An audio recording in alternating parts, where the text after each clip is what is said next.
and then like an eye on top. Cool. Oh, is that Dash? Dash? Yeah. Yes, I love Dash. Do you have a Dash in your life? I do. He's in my trunk right now.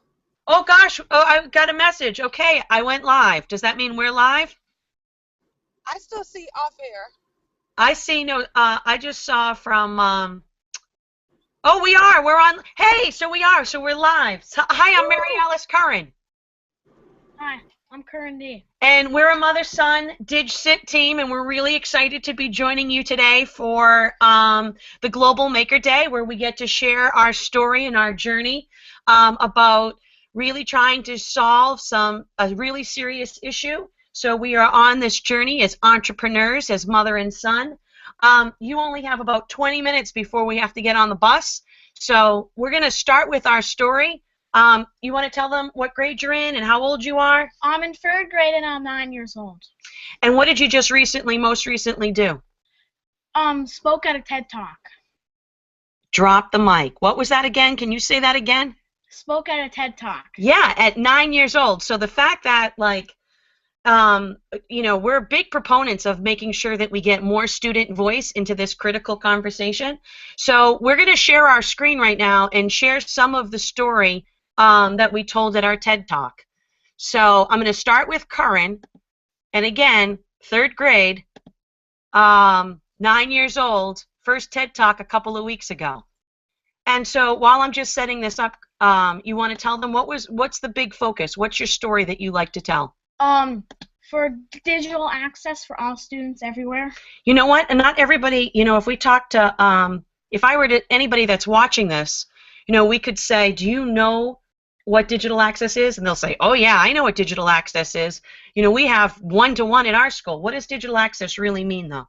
Having access to students having access for students everywhere, at schools and at home. Okay, so what kind of access? So not just the technology. To tools like blogging and Buncee. All right. Well, can you a nice shout out for Buncee right now, because what are you for Buncee? A student ambassador. A student ambassador. So you basically are telling me digital access is really about making sure that our students have access to learn with the world. Yes. And that's through social media tools? Yes. All right. When did you start? Here was your first social media tool that we have up on the screen about blogging. When did you start? Was it 2012? Let's see. Let's see. 1st grade? 1st grade. Yeah, 1st grade, and I got my own blog. Okay, why did you want to start your blog? Did you do this at school? Did you do it at home? At home. I wanted to have my own blog so I can learn with the world. Okay, and what was the motivation? There was something behind it. The Around the World, I forget the name of the blog. So we did this. I did this project with my undergrad and graduate students to see if we could get a tweet around the world. Mm-hmm. And so I didn't know if we could do it 2 years ago, but it took, what, 24 hours? And you were really involved with it. Yeah. And so we'd get like Romania, and then you'd go, we got Romania! And we were, you know, tagging and tallying things up and then finding them on the map. And so it was so exciting that our tweet did go around the world, and then the very next day you asked for your blog because you wanted to keep learning with the world. So this is a blog from home, and it's Around the Worlds with Curran, and this was his first post. Let's see what that date is. November 3rd, 2013. Yep, and where in the world are you? And remember the very first blog post, you got 110 comments. Yeah. So how did that feel as a 1st grader? You know, to write a blog post. I think at the time I tweeted it out for you, and you got all these comments around the world. It felt good. How about, do you get to do anything like this at your school? No. This is where, from a mother and educator's perspective, we really need, instead of having our teachers say to pass something in, to publish it, because you get an authentic audience, and there is no way that what you're seeing right now could be replicated in a traditional classroom.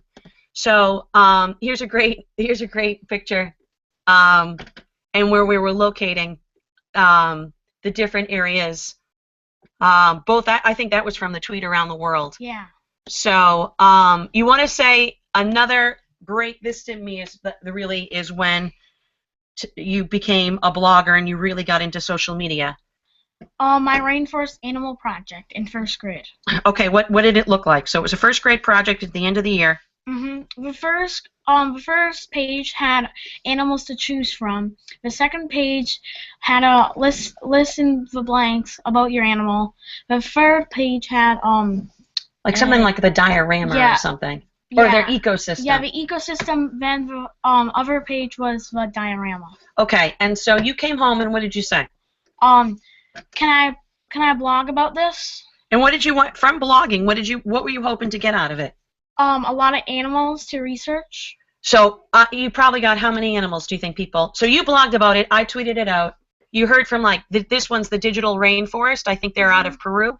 Yeah. How many animals do you think you heard? Probably over 20. Okay. How many did you research? All of them. It was really amazing. As a parent, I've never seen you so authentically engaged in such a project. So you researched all the animals that you got from your contacts on social media. Mm-hmm. And then what did you do?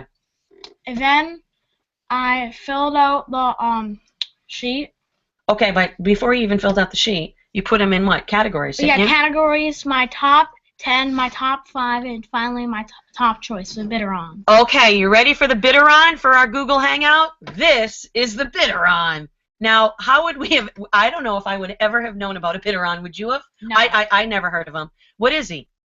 A bear cat. And what does he smell like? Buttered popcorn. And guess what? For everybody watching this Google Hangout, a couple of days ago, if you look at the hashtag World Bitteron Day, there's such a thing. There really is. There's such a thing. It's amazing. So you ended up doing that like packet, that worksheet packet on the Bitteron. Mm-hmm. And I can tell you from my perspective now as both a parent and an educator, the teacher basically saw this as a missed opportunity because he didn't follow the directions. And you know, what was missed is just how authentically engaged you with this whole learning project. So what's our big mantra between the two of us as a mother and son? What do we want to make sure? All students deserve this type of learning. And we've done things. We actually have a post together on FOSSI, the Family Online Safety Institute, about how we're trying to model as a mother and son how to use social media to be safe, savvy, and ethical. And that just like before you get your keys to the car for, you know, getting your license, you have to do road time, you have to take classes. And so what Curran and I are doing right now, he's only 9, is we're road testing social media tools together. So by the time that he is 13 and he can have all these applications, he's going to be more mindful. So this year, what did you ask to do? Have my own Twitter account. And what happened? What did Mom say? No, you have to be 13 to have a lot of social media accounts. Yes, Mom plays by the rules. But, so this is where we have, so people could follow you. So you can tell them what your Twitter handle is. At Curran Central. And so we do this together. How many chats have you moderated so far? 3. And what else have you done since you got your this Twitter handle? So you've moderated 3 chats for educators. Mm-hmm. I spoke at the DigCit Summit UK. And Whoa. What is the DigCit Summit UK? Digital Citizenship Summit UK. It was our first international conference. So when was the first conference? You actually spoke at one before. In October. Oh yeah, at the DigCit Summit. Yep, it was our the very first conference ever in the whole world dedicated to digital citizenship, where we carved out, with my co-founder David Polgar, I don't know if he's watching this Google Hangout or not, the two of us started this Digital Citizenship Summit. It happened in October. We were the #1 trend on Twitter. You got to be part of our closing comments, and then, go ahead, you can tell them about the UK. And then I spoke at the DigCit Summit UK. Which was our first international conference in January. And then, since then? I spoke at a TED Talk, and... Now here for Global Maker Day? Yeah. That's pretty good. Have you live tweeted any conferences? Yes. Hold on. You're 9 years old and you've live tweeted conferences. Mm-hmm. Okay. This is what we want to make sure that all students get to do. So here's our big... I love this line. This is one of your favorite quotes. Students need digital access like they need water and air. okay, how do we ensure that all students everywhere have access? Because, you know, you're lucky. You get access at home, but there are some students that don't have access at home and they don't have access at school. So what do you think our big mission is going to be as a mother and son to ensure that all students get to have access to learn with the world? To get digital access in all schools everywhere. Yeah, and then, you know, there are some, this is great, there are some districts that are putting Wi-Fi on buses and then leaving buses in neighborhoods, parking them in neighborhoods so that when kids are home, they'll have access. Remember there was like some chat we had said, was talking about access, that we could even put on those pigeons. This was crazy, but we could put on pigeons, little Wi-Fi packs, and fly them into neighborhoods. But we really feel very strongly, whatever it's going to take, to make that sure that students get to have the same opportunities that you've had. So let's see here. The best way to learn about the world is with the world.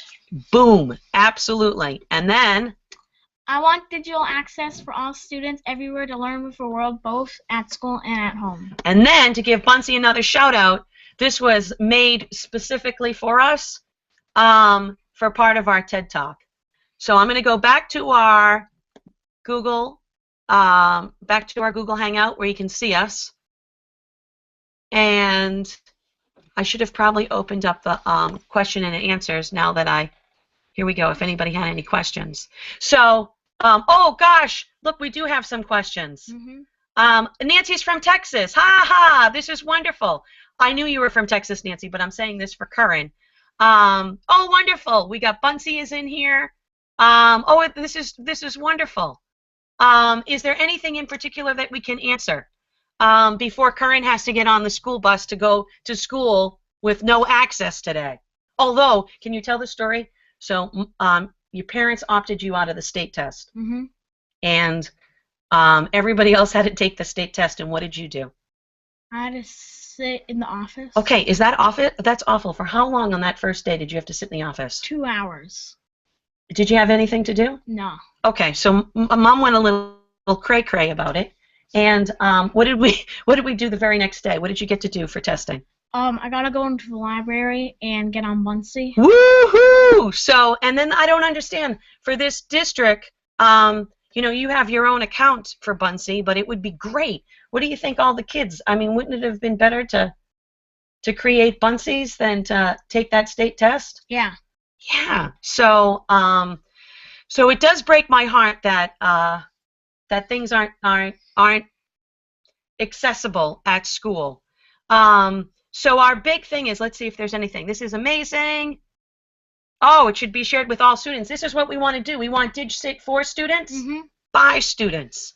And so we're kind of revamping our DigSit chat, but we definitely, and it'll be revamped really for next year, but we want to get more student voice. I mean, we've always encouraged student voice, but where teachers and parents come with either their students or their children, and that we get to really model doing this together. So we think of as being an entrepreneur, it's solving a problem. And what we're trying to do, I mean, I'm doing it with my co-founder, David Polgar. We're solving a problem with the DigSit Summits, which are these conferences that are happening and resources that are happening all around the world. But as a mother and son, what we're doing to solve a problem is we're trying to do this for students. Yeah, for students. And whether that's going to be in classrooms, well, we definitely want to make sure it's happening in classrooms. But we're also trying to be mother and son, model this for parents. So, and maybe, you know, for our chat next year, for the next upcoming school year, we kind of invite parents to come with wouldn't that be awesome? Yeah. And maybe we do it like on a Google Hangout or a Blab. Okay. So I know you've got to go get ready for school. You have anything that you want to say to anybody? Last comments? No. How about thanks for having me? Thanks for having me. And Sarah, See we you don't later. know if you're still there, Sarah. Oh, I'm here. Oh, okay, she's still there. All right, terrific. You got anything you want to ask before he leaves? Oh, I just say great job. This is just fantastic. All of this great information that y'all are sharing. So kudos, Kurt. Kudos, Mariana. Great stuff. Okay, well, I'll keep going. But Sarah, you saw him live tweet at the DigSit Summit UK. Yes, I did, and he did such an awesome job. So I think of like 9-year-olds live tweeting. How about if we got to live tweet in classrooms, elementary classrooms? And before you go, when you were at the TED Talk, how old were all the other students? In high school and college. And so what do you think about that? And you were the only 9-year-olds. Remember we talked about it. We should have a student panel. Yeah, we should have a student panel at the next DigCit Summit, but how old should everybody be, do you think? My age. Yeah, why are we waiting until they're in high school when this is like the foundation? And so for solving problems, it starts early and often. So I'm going to go give a hug before he leaves. Have a great day at school. Bye, Mom. And as I always say, be wicked smart. I miss you already. Will you close the door so the dogs don't come in? All right, great. All right, so I get to continue to be with you this morning and really talk about why we started the Digital Citizenship Summit. And so for those of you, thanks so much for letting Curran be a part of this and really sharing his story from the perspective of a third grader. But, you know, we started the Digital Citizenship Summit, and that was my co-founder, David Polgar, and I, which is incredible.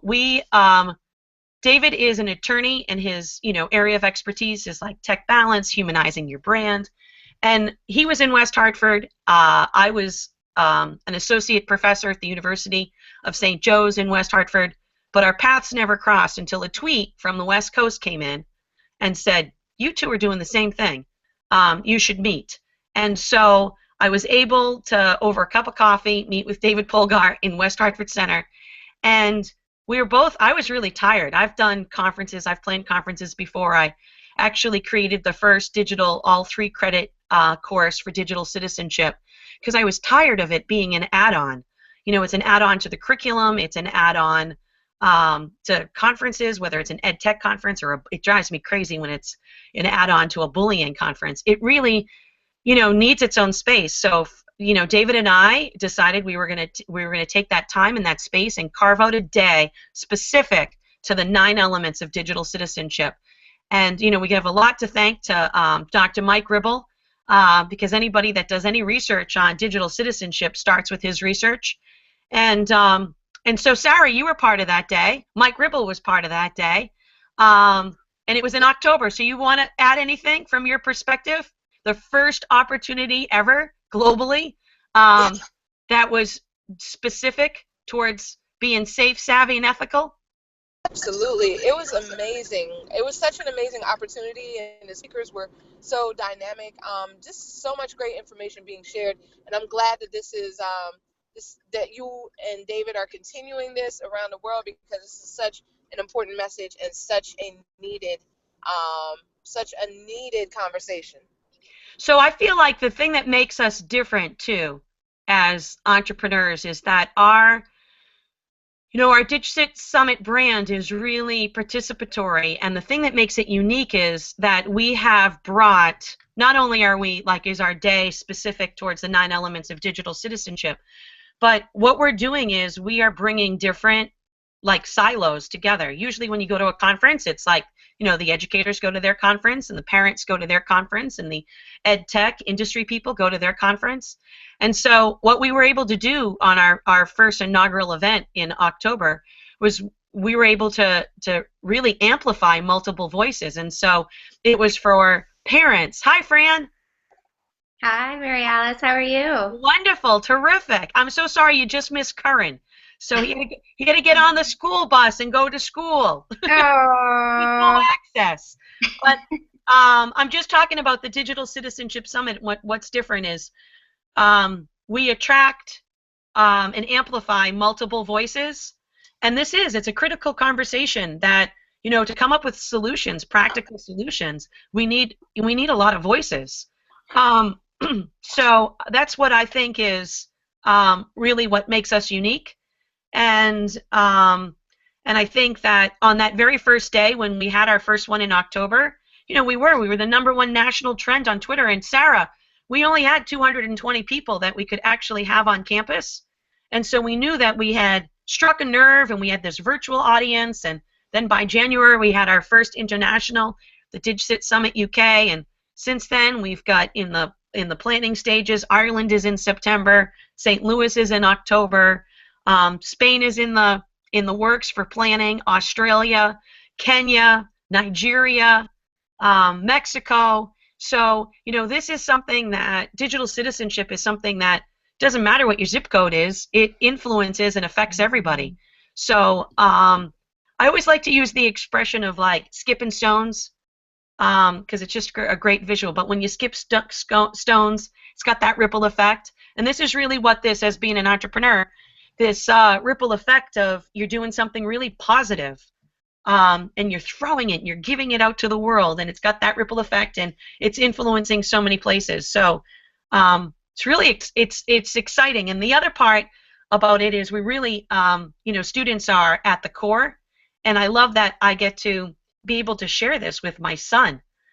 And I really hope that we get to motivate other parents, as well as educators, but really parents, because that's a critical piece. Before we give these devices out, how many times do we go, whether it's to dinner or whatever, and I'm going to grab my device now and have bad dig sit, and everybody is, tuned out on their device, the whole family. Or you're at a sporting event, and I'm watching the sporting event through my device, or kindergarten graduation, or whatever it might be, and I'm so busy trying to capture that moment that I'm missing the moment, and so I feel like before we give out devices, parents give out devices to their children, they have to be learning side by side like Curran and I are. So, so I don't know. I mean, we're only at 8:22. Is there anything that I can go pull up? In fact, I'll pull up just so that I can show you our DigCit Summit site. And let me go. I'm going to show that. And while you're doing it, I just want to say good morning to Fran, and also that I just pulled up at work, so I'm going to bounce off, but I will bounce back soon, and hopefully see y'all soon. Perfect. Okay. So, Brandon. Sorry. Let me mute myself. No problem.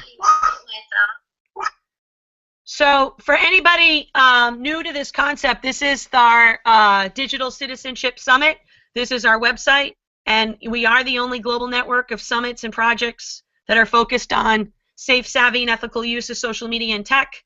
We have this big, I'm hoping it's going to be announced this week, big flagship event that's going to happen on October the 28th. And it's going to be in the Silicon Valley, but the location, I've got to wait for the official press release, but that's really exciting. And as a result of this DigCit Summit, I can show you right here, this DigCit Summit EDU is a different brand which really focuses on, so our DigCit Summit, like I said, really attracts multiple stakeholders. So we've got, parents, tech industry, thought leaders, educators, students, all coming together to really carve out positive and practical solutions around digital citizenship. But the DigCit Summit EDU is really focused in on school districts. So we had our first DigCit Summit EDU in Wisconsin for 400 middle and high school students, and we already have in the works a DigCit Summit EDU planned for the 2016-2017 school year in Austin. We're also in the planning stages with a school in Brooklyn, New York, for next school year. But this is an opportunity for, if you want to think of like, a conference, professional development for students and teachers, that's just happening within a school community. So that's a DigCit Summit EDU. We really consider ourselves the hub and the connector for all things digital citizenship. And I can tell you in the works as well is DigCit Summit, the DigCit Institute. So I'm going to pull that up. I don't have a website quite yet. But this is going to be, I'm doing this with Dr. Mike Ribble and Jason Oler. And so it's going to work in parallel with the summit. It's really going to be our research arm. And we'll focus in on, best practices for digital citizenship and research. We're in the process of writing some white papers. that we'll be able to launch by this fall for our inaugural event, and then some curriculum development as well. But really looking at it from the standpoint of being, just like the summit, the hub for all things digital citizenship. So again, that's our DigCit Institute, which really we're hoping to have launched and the website ready by ISTE, because we've got a really active group for our PLN at ISTE. And then I'll bring you just back to DigCit Summit, and then to remind you about the difference about the DigCit Summit EDU. And then I'll go back so I can see you. There we go. Am I back? I'm back. All right, wonderful. So I'm trying to catch up on my any of the questions here. And I can see I just got from my Jamie. Jamie, anything in particular you'd like me to address about the DigCit Summit and the DigCit Institute? Anything about? I want to make sure that I'm answering what I should be answering. Oh, I can say, I will tell you that another difference is we're really looking at on, oh, good. There may, no questions, but you can talk about funding. Okay, super, I will do that. I also want to just highlight the difference between the DigCit Summit and a lot of other, organizations are focused on what to avoid. Like for professional development, I get called in all the time because something has happened, and whether, I'm there, to me, it's like I'm putting a Band-Aid on, to talk to parents or talk to students or talk to faculty or a combination of all because something's happened at the school and it's a social media nightmare. That's just a Band-Aid. That's not, I go in and I talk to schools but the solution really is education, and not just focusing on what to avoid, but what to encourage. And so for anybody that got to join us when Curran was here, that's where it's all going to begin, at elementary school. So if our youngest learners get to see social media as a learning tool, that's a really powerful, thing that I think, so if we're focusing on what to encourage, by the time we're in high school and we're so focused, or middle school, on what to avoid, I think we could really flip the script. So Jamie had asked me to talk about funding. Oh, hi. Hi, Sarah. So basically for funding, that first inaugural event, we pulled off on a shoestring budget. It's really amazing what we were able to do. And I was able to use my college campus, and we charged for tickets, and it's amazing that it was such a successful event. Since that first inaugural event last October, we have been looking at really building this as a business. And so I'm working with this incredible think tank entrepreneur program out of Houston, Texas, to really look at this business model. And it's amazing, when I look at that definition about being an entrepreneur, as an educator, it can be really kind of intimidating about some of the business. I just actually wrote this post about classroom culture and, startups, and Starbucks is, I think, what the title of my blog post.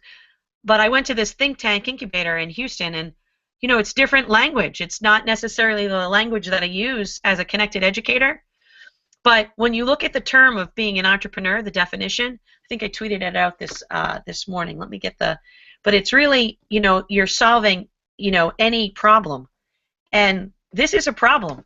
And we don't want it to be a problem. We want it to be a solution.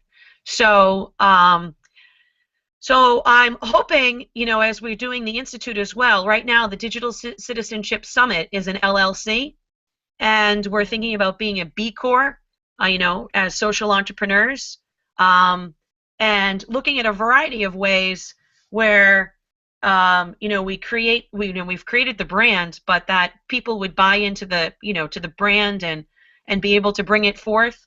So we're working on all those details right now with the summit, and then the Institute will probably be a nonprofit working on that. And then, you know, we definitely have the attention of some companies, ed tech companies, because this is such a positive brand, and we will be able to connect them with so many, you know, classrooms around the world, and not just classrooms, but it's a global network. It's beyond classrooms. It's thought leaders and tech industry and parents. And so, you know, Jamie, I don't know, I don't have any real specifics about exactly this business plan and this funding as it's being worked out right now, but I have an incredible team that is supporting me, and this is just the beginning. And I can tell you, even though Karan's not here anymore, he just actually said this morning that he would like to be part, not only work in parallel, but do something specific for just students, for students, by students. So it makes me think of like the Ed Camp team, the Ed Camp motto. Fran just asked me who's the team. So David Polgar and Denise Brody are our team for the DigCit Summit, and Mike Ribble and Jason Olar are the team for the DigCit Institute. And then I'm working with Good Works Houston and the Unreasonable Institute through Houston. And I know that my colleague David Polgar is working with Reset here in Hartford, as well as other organizations, to really look at funding. So that's where we are right now at the very beginning stages, and to make this, you know, scalable and really have something. You know, I'm hoping by this October for our big inaugural event that we'll have a business plan in place, and that I'll have the Digital Citizenship Institute as a 501c3. So that's what the plan is right now. Mary Alice, I have a question for you. Yeah. Just because I love Spain and just going global places, can people get involved with you and volunteer in these places that you're going, or do you have like dates set that? Oh yeah. Well, okay. So if you to go back to that digcitsummit.com, we are looking for. We definitely want. I mean, this is like we want to amplify voices, and so Spain, Madrid is in the working stages. They don't have a date set, but they are definitely in the planning stages. Same with Australia. Australia, I don't remember if they said it was going to be October or January, but you know, both are in the planning stages. And we are always looking for, and this is where I feel like our model is different, that we're the hub and we are able to. So if you say, hey, I want to go to, you know, Spain or Madrid, or I know, or do you know somebody in Kentucky or wherever it might be that will have those resources. So if you go onto our website and you know, sign up as, you know, as somebody that's interested and what specifically your interest is, and your location, this is where we are, and this is, you know, for that model that companies are really going to want to get involved with us, because we're going to just have connections. We're like connecting the dots on a very global platform on a topic that's needed for everybody. And is it EdCamp style, your summit, or how does it run? So I would Or say like, I would say more like TED style than EdCamp, but I guess we could do a combination of. It's really participatory, and so we're more interested in, you know, sparking those ideas and those solutions. So, you know, our speakers are really, you know, motivating that, and then engaging the audience to not just be there for the day, but like, what are you going to do beyond this day? Like, what's your action piece? It's going to be actionable, or it doesn't have any meaning if there's no action behind it. So we go beyond that it's just a talking point, and that this is everybody's responsibility. Like, one of my lines always is, digital citizenship needs to be a verb. This is like everybody's responsibility, and can't just talk about it, and you can't just, you know, have your students go to an assembly about it. They need to do it. They need to see what it looks like in action. And so when I think about like starting at the youngest age, like my son, you know, this positive and practical social media as a learning tool, how do we solve problems? And so his problem, what he was talking about before, is digital access because he doesn't have any at school. Like, that's a powerful thing. And if we had more elementary, young students answering those types of questions, I just think we'd be in a different, our world would be a different place. And just my experience with Europe and everything, am I reverberating? No, you're fine. Okay. Just, they just seem to be in such a different spot. So I was just actually curious how you guys do that. Like, I feel like in the United States or in some of the places around here, we are so much more well connected and our devices are much more advanced. And then, do you run into any issues, or what's been your experience so far going over to Europe or other places? And well, we went to Bournemouth University. Yes. In the UK in January, and that was just it was really a powerful. Sarah can speak of it as well. It was really powerful. That although social media, there's no geography, isn't irrelevant. I mean, time zones are, but geography is not. But that there is this common need everywhere, and I feel like we might all be at different points, with struggling towards this for solutions, but we're all somewhere on that spectrum, and we're committed to wanting something better. And so, Sarah, you have anything to add to that? Because I feel like, to me, it solidified that this is a global need. This isn't just happening, in my neighborhood, in my community, in my country. And then we had a speaker, actually the speaker that's planning DigCit Madrid, she came over and, was able to share the challenges that are happening in Spain. But we're somewhere on that spectrum working towards solutions. And the fact that we could do this collectively is really powerful, because there's just powers and numbers, and I don't know, there's that hashtag on Twitter, hashtag better together. That's really the truth.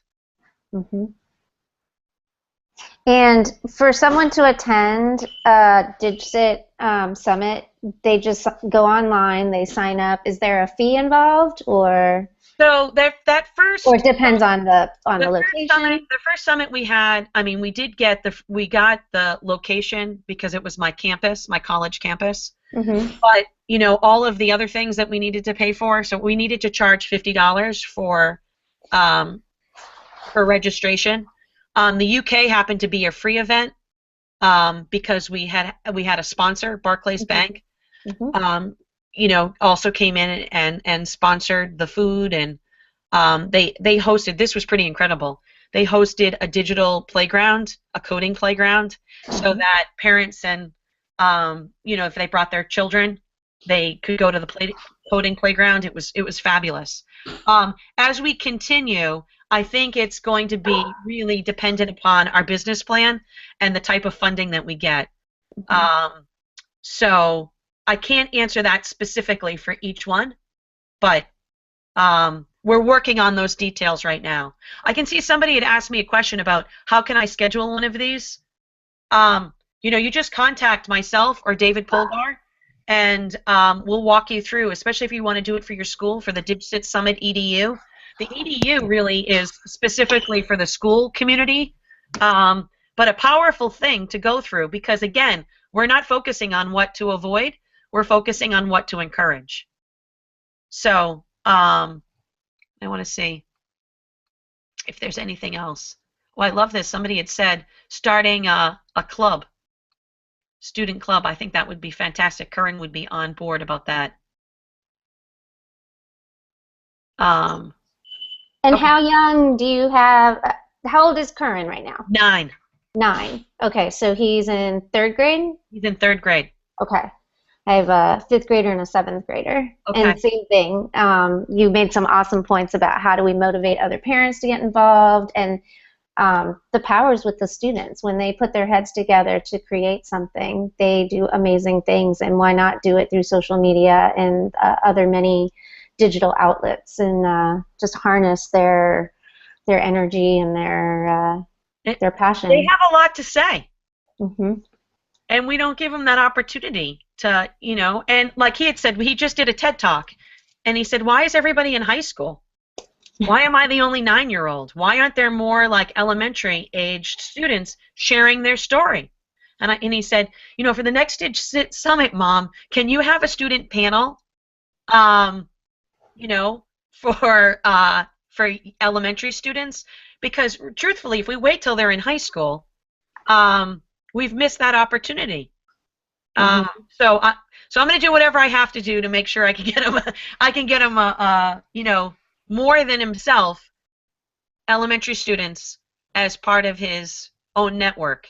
Because right now, he's really encouraged by all these amazing connected educators that support him. Mm-hmm. And I think that's fantastic, but I think he'd prefer his peer group. Do you have a platform where kids who want to get involved can sign up to get involved with him? Well, guess what? Just this morning, he said, can you help me start this platform, for kids? And so as part of our business plan, and I think it's great because I really want to, I feel like as a parent, as an educator, as a human being, something that we all need to be doing. So I'll do whatever I have to do as part of my business plan to involve my son, because then it's really authentic and it's meaningful, and we're not just doing it for us, we're doing it for the world. Mm-hmm. So so stay tuned on current plans. Let me know, because I have 2 boys and I know many other, especially just the educators that we're connected to on Twitter that have kids that love to get involved, and we can start with them and get them to grab their friends, and it can just grow. I love it. I think it's fantastic. So okay. Let me know about that platform. We're at the grassroots. This is less than a year of what we've been able to accomplish with no money in the bank, but a lot of passion. So like that first inaugural event, I went to people like Sarah and Mike Gribble and all of our speakers, and we would say, okay, I'm so sorry, I don't have any money, but I need you. But that's crazy. That's crazy. And but people, I think, and if Sarah wanted to speak of it, I feel like because it was so unique, it was the very first time that space and time had been carved out. It was the first conference ever specifically for digital citizenship in the world, that people, even though I didn't have any money in the bank, people wanted to be associated with this inaugural event. And so that to me is the most exciting part, is that we attract like-minded people. And now I'm hoping that we will have money in the bank so that there are ways to compensate people. But when you look at where our very humble beginnings, it started over a tweet sent from the West Coast to my colleague David Polgar. We were both in West Hartford, never had an opportunity to meet him before. We met for coffee. He's an attorney. This is the beautiful thing too about a partnership. I don't know, I've done a lot of conferences, planning conferences before at my college, but I've always done it with educators. But my colleague is an attorney, and his specialty is, tech balance and humanizing the brand.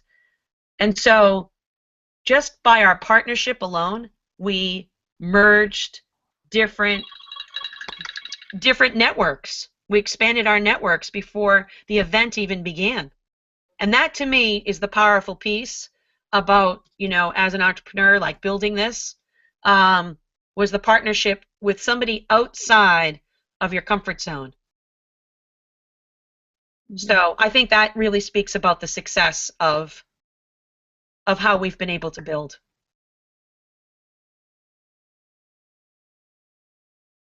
Uh-oh, did I lose for volume? Nope, you're good.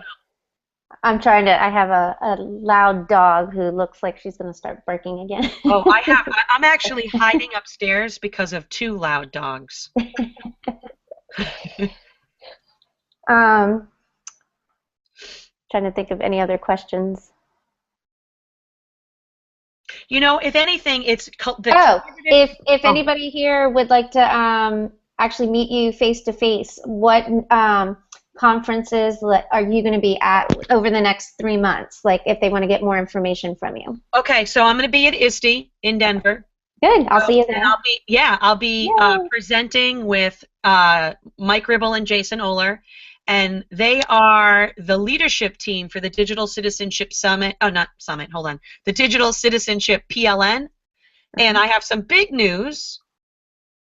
Okay, let me see. What tips do you have for districts to spread the DigCit message? Okay, I'll answer that one too. So they are the leadership team for the DigCit PLN, and the torch is being passed on to me, and I will be part of the leadership team for the next 2 years for the ISTE's Digital Citizenship PLN. And I see that as the most active piece and community to be part of both the summit, our institute, which is our research arm and our curriculum, and I also see this tied in with our DigCit chat. I mean, I just see like all of the pieces of the puzzle, everything that I've been working collectively in a lot of things over the years, and they're all now merging together, which is fantastic. So that's what will make us the hub in the network and all things pertaining to digital citizenship for multiple, users, which will be great. I know that Jamie just asked me if any sort of messages to pass on the DigCit message for schools and parents and students. I feel like if anything, we have to go beyond. Oh, that was Sarah that asked it. Okay, sorry, I didn't know who it came from.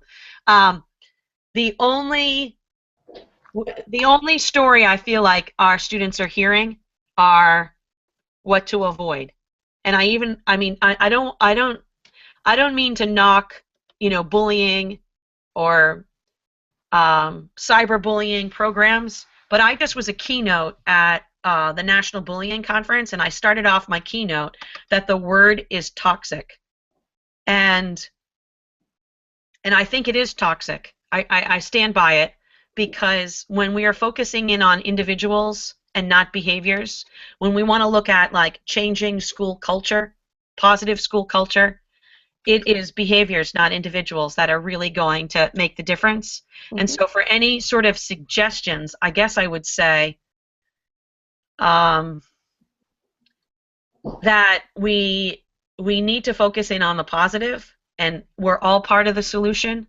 It's everybody's responsibility, and let's talk about what we need to encourage, not just all the things that we need to avoid.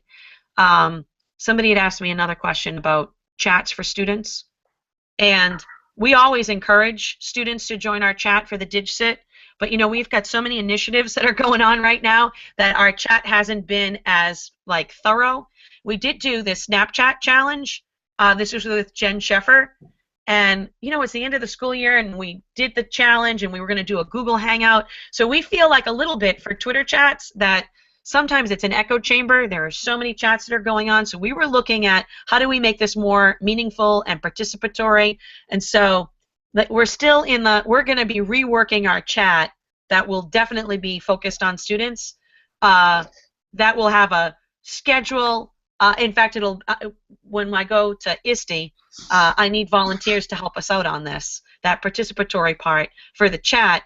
How do we each month have a challenge, and whether it's going to be the Snapchat challenge or whatever our challenge might be, kindness challenge, it could be any sort of challenge, and then that our students and our teachers are then sharing out. They do the challenge all month long, and then by the end of the month, whether we have a Google Hangout or a Blab or we jump on Twitter, but we feel like for the DigCit, there's so many chats on Twitter that it's the same thing being said over and over, and we don't want to be part of that echo chamber. We want to be action-based.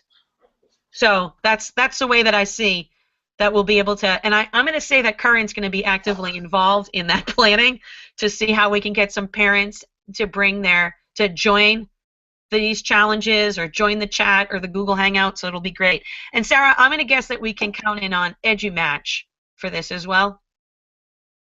Absolutely. That EduMatch is all in. Yeah, all in. I love that. So I guess so I'm going to ISTE. I'm hoping that I get picked for that think tank incubator program, so that I can really have, that's in June as well. I'll definitely be at EdCamp Connecticut, because those are my people, where I have to go That's my little Sammy Sosa for my people, my Ed Camp, Connecticut. And then, you know, really for the summer, I really try to unplug. I really try to unplug. And so I will be unplugged. Although I will be unplugged, I will be actively working towards this business plan. Peace out. Yeah, I love it. Just because now you have other things going through my head too. So are the kids mostly using Snapchat when they want to do discussions? Is that their new favorite medium? Well, like for, you know, doing a discussion, is that what Curran would say? Like, no, let's not do Twitter, let's do Snapchat? No, he wasn't. He's not on Snapchat, not yet. But the high school students, there seemed to be a lot of problems that were happening. And so we did this challenge last month with the Burlington High School Help Desk taking the lead. And it was looking at asking students, how can we use this tool in positive and practical ways? Like, how can the students teach us? Right. So it was like an opportunity to re-engage them. So they're already using this tool, but just because they're using it doesn't mean that they're using it, you know, in appropriate ways. And so, or like, how can we use it for education? Right. And so this was an opportunity to have this conversation be a two-way street. Great. And so I see our DigCit chats turning into more challenges, monthly challenges. And so at ISTE, I'll be hopefully working with the leadership team, getting some volunteers, because we have an incredible community, DigCit PLN community, to help build this up for next year. So because we've been toying with different ideas, and I think the challenge is the way we're going to go. Different monthly challenge. Okay, awesome.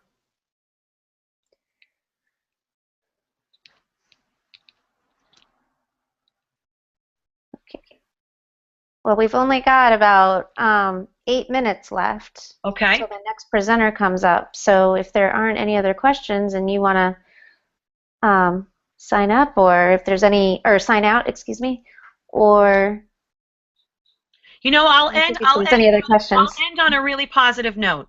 Yes. So this great story that a dear colleague told me, shared with me, actually shared with my son, and I've modified the story to make it about my son and about us. So the story is about a connected educator. She's really, really busy. She's so busy she doesn't have time for anything else. And so when she's home, her son wants her attention, and she's really busy. She's got to get this business plan done or whatever it might be. She takes out a magazine, and she rips out a page in the magazine, and she tears it up and says to her 9-year-old son, why don't you like puzzles? Why don't you put this puzzle together? And the idea is, from the connected educator standpoint, I needed to, you know, she needed to buy herself some time, and gosh, that was going to take a long time to put that puzzle back together again, that, you know, all the ripped up pieces. And so the page that she had ripped out of the magazine happened to be a picture of the world. And, you know, she thought, he's only 9 years old, he doesn't know what the world looks like, it's going to take him forever. And within a couple of hours, he comes back, and it's all taped together. And she's surprised, and she said, how did you know how to put this all back together again? And the 9-year-old son says, well, when I flipped over the side, I saw a picture of a man. And I knew if I fixed the man, I could fix the world. And that, to me, is like the moral of the story is, if we are working on building community and we focus on people first, that is the best thing that we can do. When you focus on the community, and if anything, I always talk about, you know, solving problems with social media. How do we look at things? And when you positively change your community, and you look out of a lens, and I want your lens to be, how do we help our students to be able to think and act at a local, global, and digital level simultaneously? That is the key. Because when you change your community, you change a global community. Great point. Great way to end, too. So focus on community. Yep, and people first. And people first. And relationships, and And you know, about devices, nothing is more important than the fact that I get to have I mean, it's virtual right now, but that I have eye contact with you. There really is no need. It drives me crazy where just because my device, you know, buzzes or jingles or whatever, that I should break eye contact with you. I got another. If you haven't read as a parent Janelle Burley Hoffman's book, Eye Rules.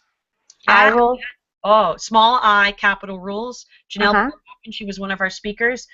She comes up with a social media contract for families. Why are we just doing this for students when this should really be something? I always ask, like I'd ask my grad students, my undergrad students, who here sleeps with a device by their bed? All these hands would go up. I'd be like, listen, go back and get the old-fashioned like alarm clock, because the last thing I want is for you to give that message. I don't want to give the message to my son that the first thing in the morning I say good morning to my device. The last thing I say good night to is my device. No way. I'm part of the human race. I say hello and good night to the human race. And so it's that whole tech balance thing. So, all right, now I'm like, I'll have to get off my little stand on that note. I ended on a positive note, then I got all riled up. But yeah, read Eye Rules by Janelle Burley Hoffman. Burley Hoffman. I couldn't get the part. Burley Hoffman. She's on Twitter too. Okay. Great. So if anybody needs anything to recap, it's DigCit Summit is our Twitter handle, as well as digcitsummit.com. That's David Polgar and myself, and Denise Brody. That's our team. And then for the DigCit Institute, that's the Twitter handle, although we haven't started tweeting yet because I want to make it official, our business plan. And then our website is in the works. That will be digcitinstitute.com, and that's Mike Ribble, Jason Oler, and myself. And Great. then Curran is, you know, is the bridge between it all. Oh, and the other one is go follow Timmy Sullivan. Do you follow Timmy Sullivan? Yes, because of EdCamp Global Classrooms. Oh, That's when I saw him and saw you and Curran. oh yeah, do not miss Timmy Sullivan. Timmy Sullivan, I will take Timmy Sullivan to every summit. His story is incredible, and the only way we're going to get more Timmy Sullivans in the world is if we start young and often with, you know, kids like my kid, you know, and your kid. That's the way it's going to happen. And they're so stinking cute, too. They really are. So we want to listen to them. I know. So I'd much rather listen to him than listen to myself. So, but this was a great opportunity. I can't thank you enough. I love the idea of thinking about the maker movement and entrepreneurs. I love that. You know, it goes hand in hand. And I look forward to, you know, we're not even a year into this journey, how this, we continue to make this journey and carve this out collaboratively with multiple voices. It's really exciting. Can I just say, too, that my heart's broken? Can you see that cardinal in the background? Yes. I'm a Boston Red Sox fan. How can I have the St. Louis Cardinals in my house? Oh. I was trying to figure out. I'm like, what? Because I see Bruins back there, and then I saw St. Louis Cardinals. Yes. I'm trying to figure out. Very eclectic. That's good. Wonderful having an opportunity to speak with you. Yes. We'll have to chat on another avenue or medium some other time. Yeah, and let's continue, because I'm all about collaborating.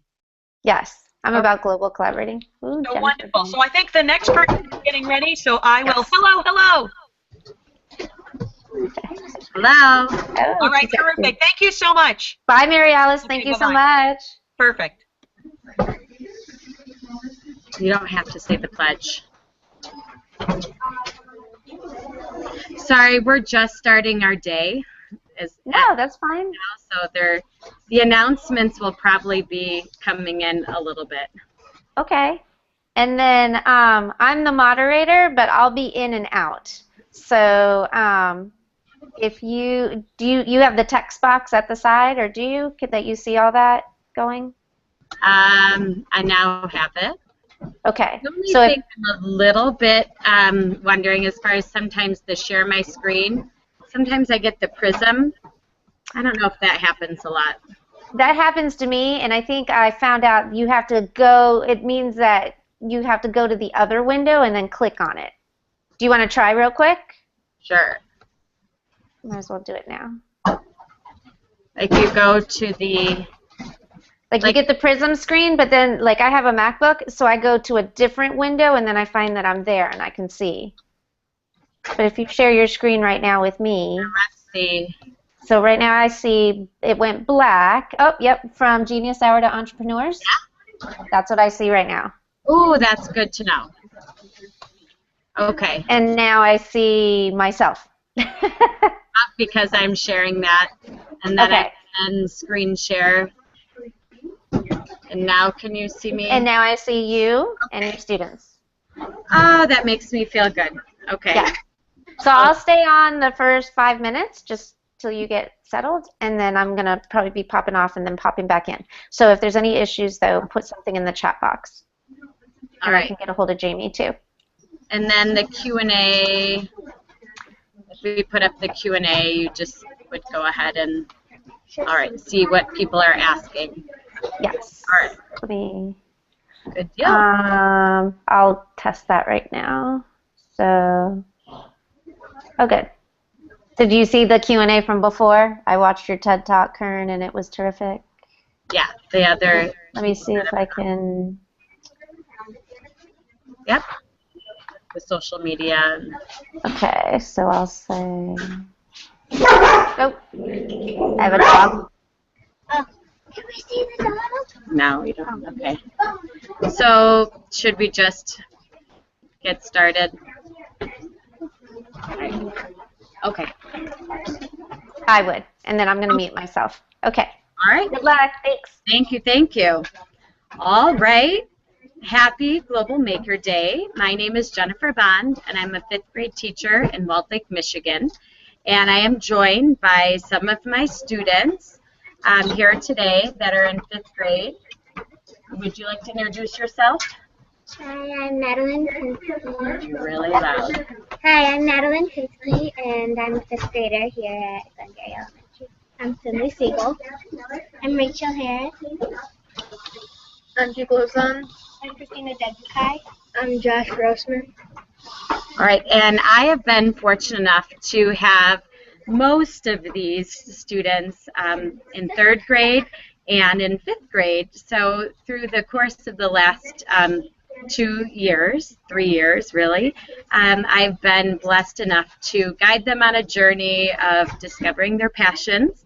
And it all started years ago when I did Innovation Day, and it's a day totally dedicated to having the kids formulate their learning and create projects and present projects. And that led me to go into having Genius Hour. And this was, you were the first group of kids that I did Genius Hour, a set day every week where they would have a goal. And we actually called it Team Bond Goal Time. They created that name because they would set a goal and work towards that goal for a whole hour every Monday. And through the course of that time, many things were discovered. And today we're going to take you on a journey of our Team Bond Goal Time and how Genius Hour turned into entrepreneurial activities, and then what lessons we have learned from that. So we have a presentation that we're going to share with you. Hopefully everything works out well, and we will present. And just a little background, we are in Walled Lake, Michigan, which is a suburb of Detroit, Michigan. And like I said, many of us have been in our educational lives together for the last few years since 3rd grade, as this is my first year teaching 5th grade. So now I'm going to have a couple of students talk about goal time. Come up close so they can hear you. Okay, so goal time was when we had an hour to do whatever we want, and we did the T-spot or the sugar scrubs, and we made them and then sold them to the students in our class. And our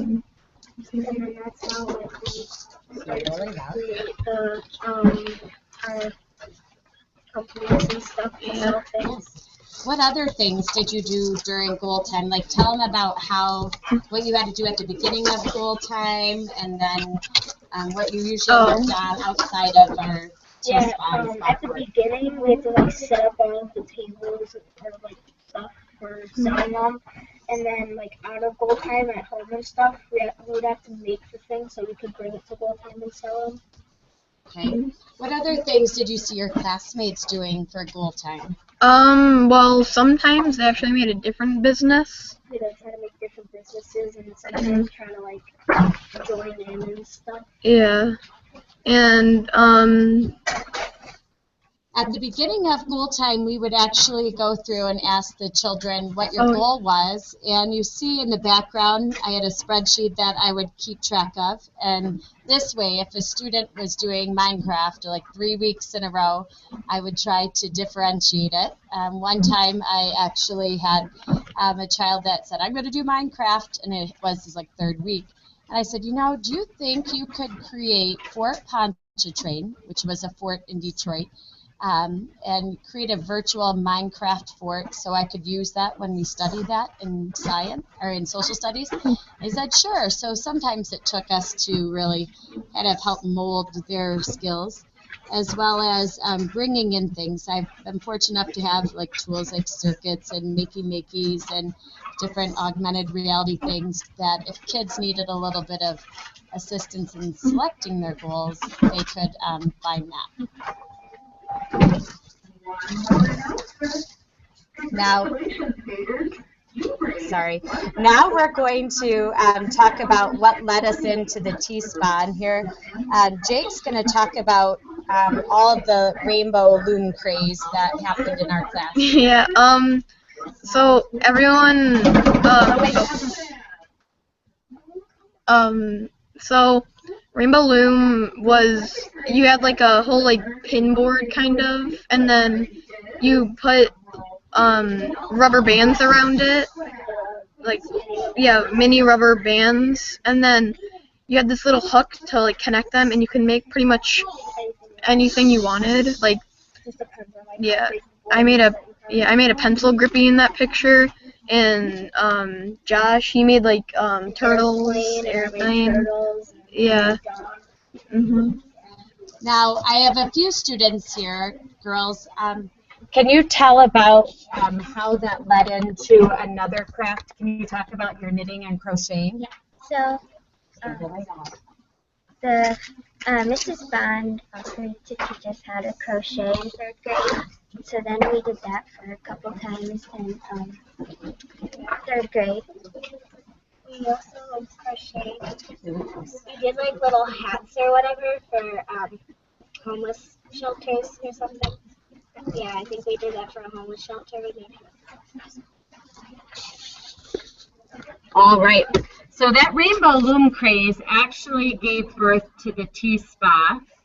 And I have some girls that will be sharing about the T-Spa.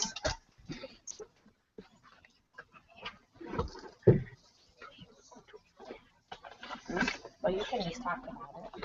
Okay, so one day, during the goal time, Lily Castle, one of our former Glengarry students, she had an idea to create a spa. So when we created it, we went over to Maddie and Finley, and we were talking about how they would be one of our employees. And we had different activities like rubber band hand massages and rock back massages.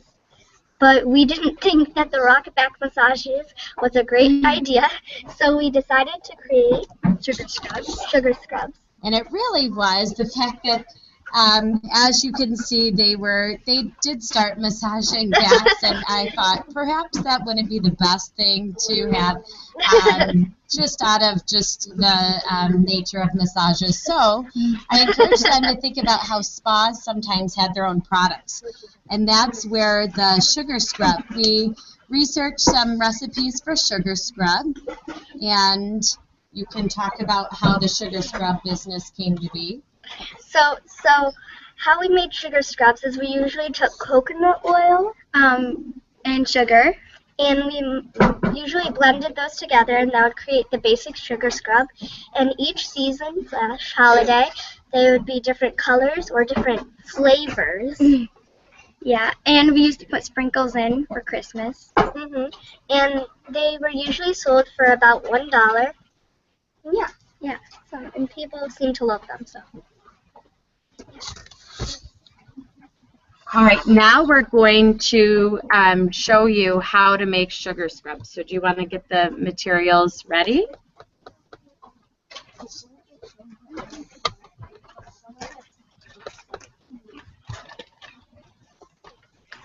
Whoops. All right, we'll go back to our Google Hangouts and stop the screen share, which I think we're doing. And we are going to show you how to make the sugar scrub. All right, girls, do you have your, you're going to do it like this?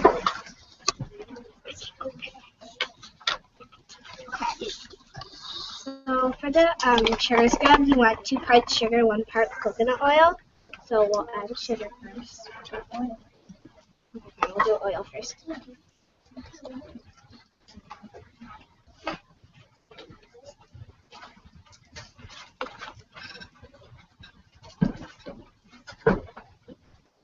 And then you want to add the sugar.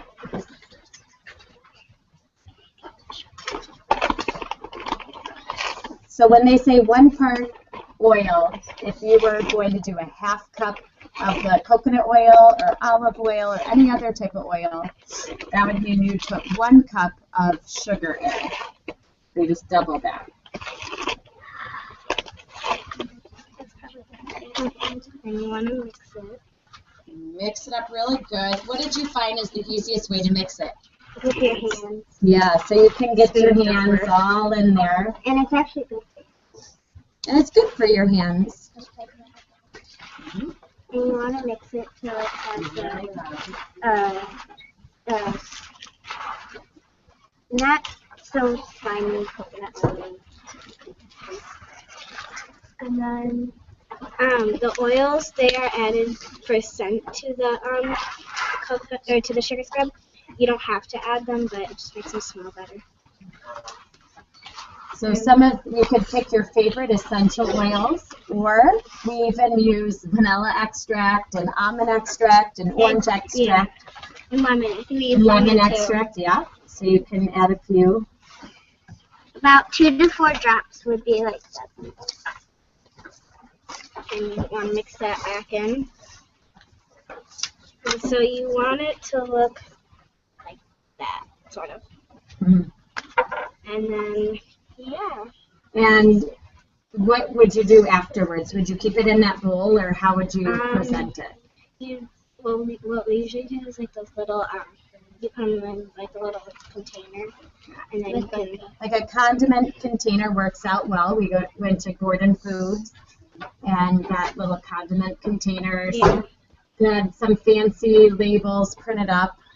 One of our students actually helped her aunt make wedding favors, and they put them in small mason jars. And you can find really those cute little plastic spoons that they have, like for like appetizers and hors d'oeuvres, and you can tie a little ribbon with the spoon in there and put a little label, and that makes a great gift. So as far as teacher and school gifts for Mother's Day or for the holidays, this would be great. And speaking of holidays, I know they mentioned a little bit, but when you did T-Spa, you found holiday flavors. What are some of the recipes that you used for holidays? You really love. We added sprinkles for Christmas and birthdays. Okay. Yeah, the sprinkles, they sort of like melted into the sugar stuff, and it works out. The sprinkles didn't work out very well.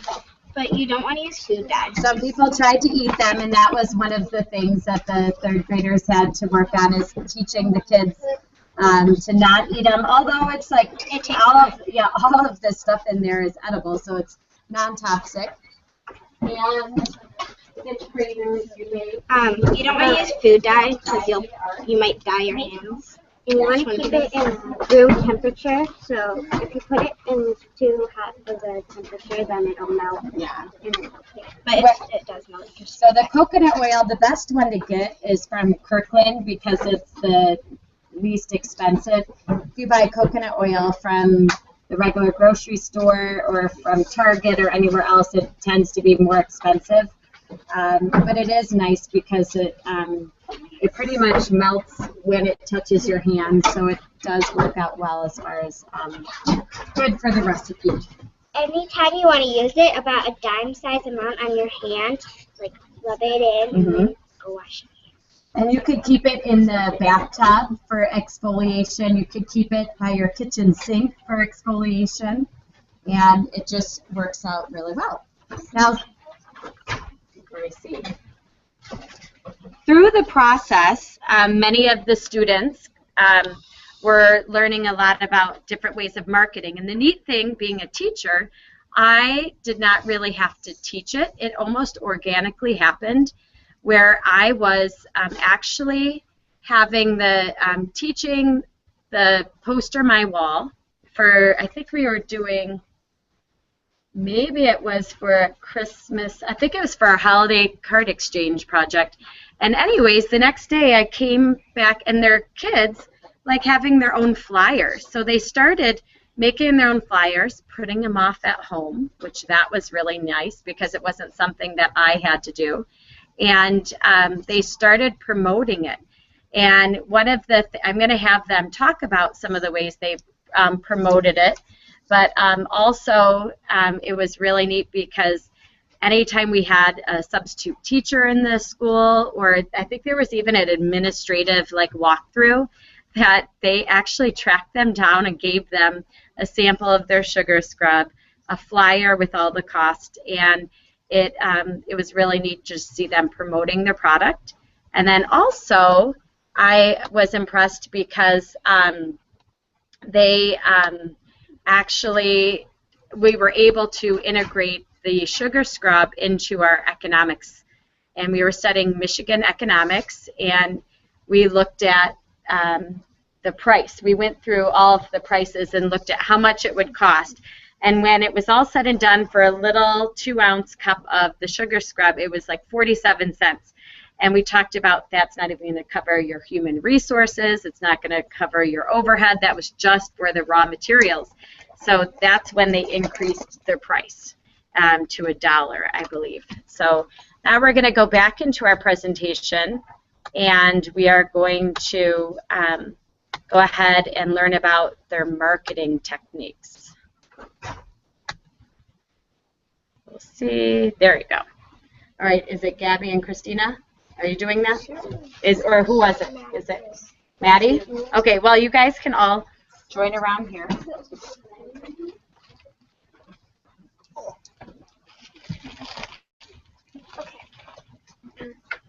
So we made a bulletin board to express how we were doing T-Spa.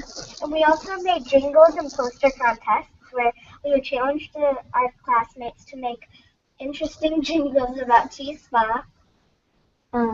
We had an Edmodo small group, which served as like a website for our sugar scrubs. We made coupons for our sugar scrubs too. Yeah, and we also each member of T-Spa went home, and we went on our like Google Drives, and we made like in the image we made like flyers, which was fun. So yeah. They were given a bulletin board too right outside our classroom. And the neat thing is it wasn't me facilitating that learning. It was them coming to me and asking, Mrs. Bond, we would like to have an Edmodo group that we can have conversations just with us. Can we talk about that? And then they're like, we'd like to build a website, or can we have an Edmodo group just to promote our thing? So we use Edmodo as our primary digital hub. So they created a T-Spa group that we invited all of our students into, and that's how they sent out some of their promotions and integrated with the kids. They also had the bulletin board, and what we noticed is then children from other classrooms started entering their contest as well out on the playground. Next up, we're going to show how that organic entrepreneurship inspired other businesses. We have members of the C&J's Paracord Company, but In addition to a paracord company that you're about to hear about, there were kids that would use their Genius Hour to we had duct tape frames, we had some other jewelry businesses, and really they were inspiring other students to use their goal time to work on building businesses. In fact, the group that you're ready to hear about, one of their goal times were spent on creating a business plan. And when I asked, I said, what are you going to do this time for goal time? He's like, I'm writing a business plan. Now, that's not your normal response. Usually kids want to do something and build something and create something, and actually spent the time writing a business plan. So that was a huge edu-win. Okay. Well, like, when we started to make the paracord business, like, one day, when, like, we were doing the paracord business, we were talking about joining the other group, the T-SPA group, with the, It was, well, wasn't it, I think it was when we were doing it, and then Gabby and Christina wanted to join ours. So first, just talk about your paracord, like what your business was for C&J's paracord, and well, are you doing it? Like what were your plans, or why did you do the paracord company? Like, when we saw them making their things, we kind of wanted to make something cool, and we thought that paracord was a cool thing to make and sell. We kind of wanted to, like, make money like they were, and, like, go against them and, like, start making money and stuff. So we had natural competition. Yeah. And didn't the Boy Scouts had just learned how to do the paracord, so there were materials. I think it was Chris's Boy Scout troop had just done paracord bracelets and learning about that, so they had gotten the skills, and then Chris taught you guys how to do it, right? So we had a competing business, and you probably worked on that for 2 weeks, maybe before there were other issues. And speaking of those issues, there was a little bit of conflict. So we're going to have 2 students talk about some of the conflict that also came from entrepreneurship in Genius Hour.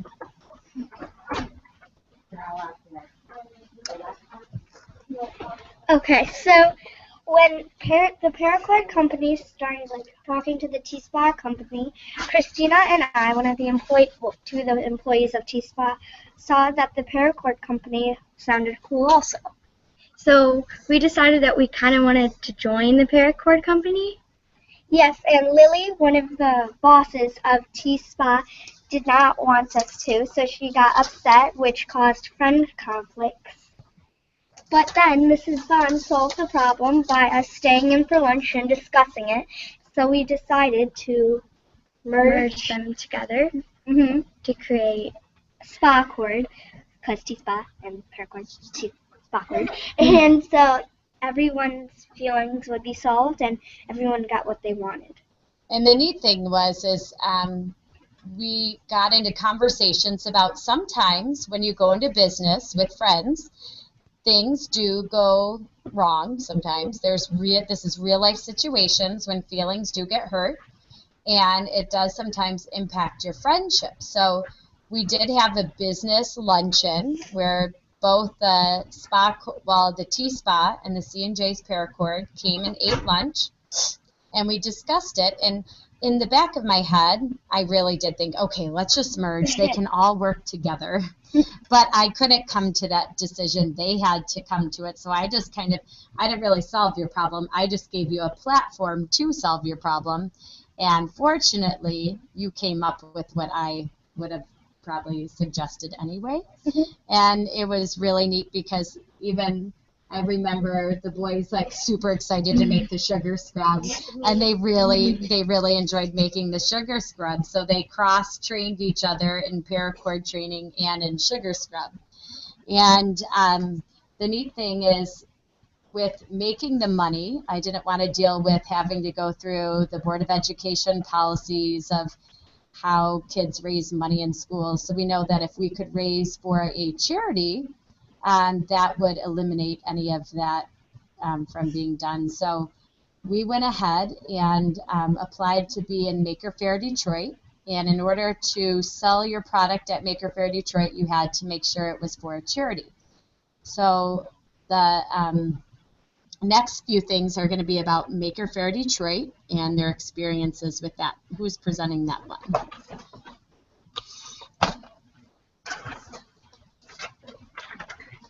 Okay, So the Maker Faire was in Detroit, and where a lot of people went to present their whatever they made, and we went there to do our sugar scrubs. And Talk about how you had to prep for that. we had to, we made, as you can see in the picture, little cups of coconut oil so that the people could take the coconut oil and put it into their cups. So we had to buy the coconut oil first of all, and then.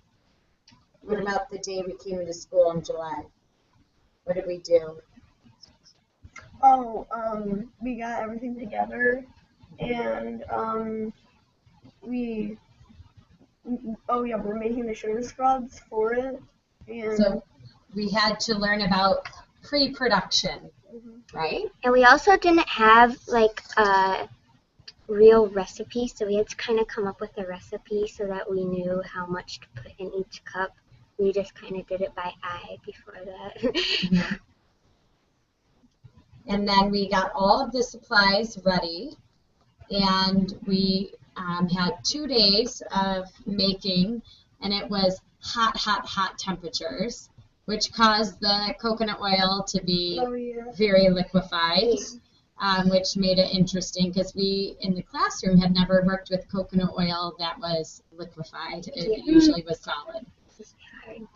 So talk about Maker Faire and what you liked best about it. We liked how we got to showcase our what we've been making and working hard on all year. And What did you like best about it? well, showcasing the stuff and looking around at the other stuff too, like all the cool designs. If you have never been to a Maker Faire, you definitely have to do it. We were fortunate enough to have the founder of the Maker Faire movement and CEO of Make Magazine, Dale Doherty. He actually came to our booth, and he made sugar scrub and was just a huge supporter of, all things maker, but I'm really excited to see the kid makers. And we were in a tent of kid makers. And it was really neat because I saw the students really get better and better as the day went on in promoting their product, having those conversations, really building the conversational skills with people and getting out of their comfort zones. So I would say, especially a few of them, these aren't the most outgoing students, right? Like just being your teacher, you're not the ones to raise your hand right away and be eager to share and jump right in. So what I found is this was a great life skill opportunity for them to learn how to communicate, how to get out there and take some risks. And just even me saying this, I'm looking at their faces, and if you could see them, there a little bit of blushing is going on. So it was just a wonderful, wonderful experience. And now we'll hear about the impact that they made even further. He's doing Hope's Closet.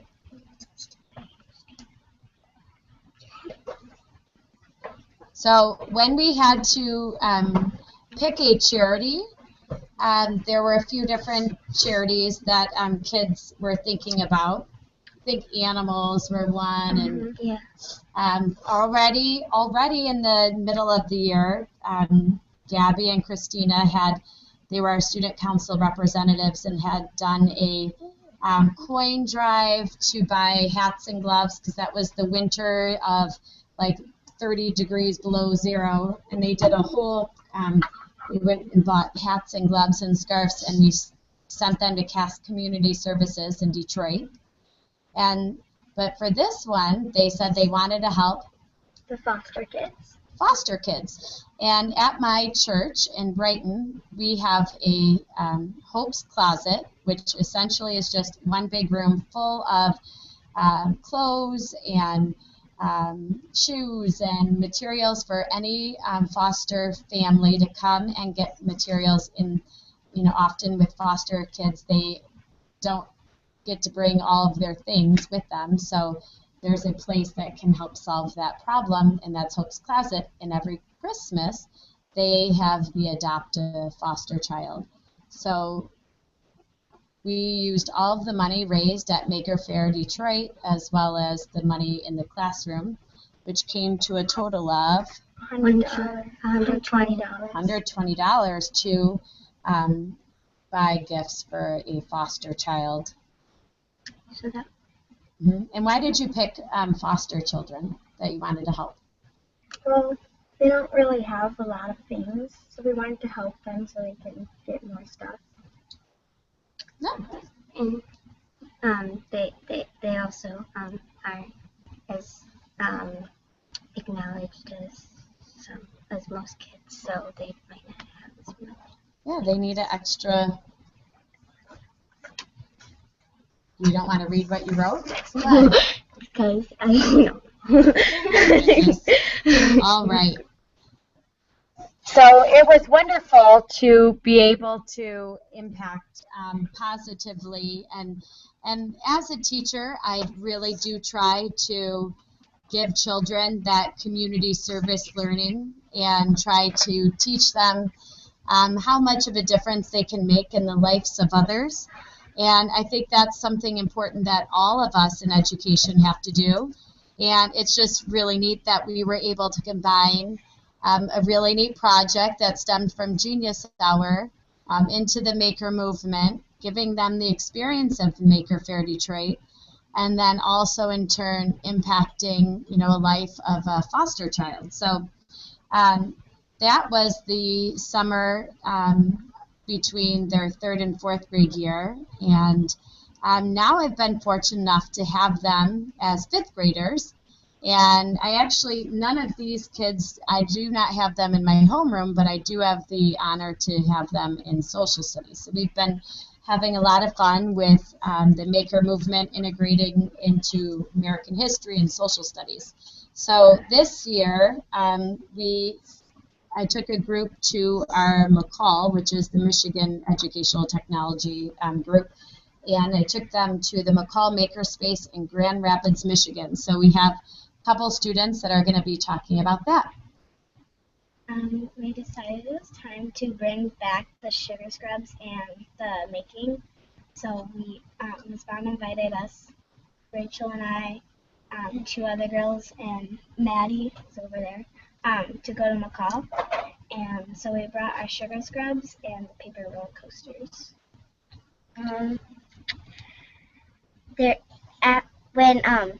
When we weren't selling our sugar scrubs and other things were going on at our booth, I guess you could say, me, Maddie, Finley, and our other friend Julia, we were all hanging out, looking around. There was this one station you could make a little cardboard car. Me, Finley, and Maddie, our car would not go down the complete track, so we were so devastated. We gave up. For that time, we made sugar scrub. We came back and it finally went down the track.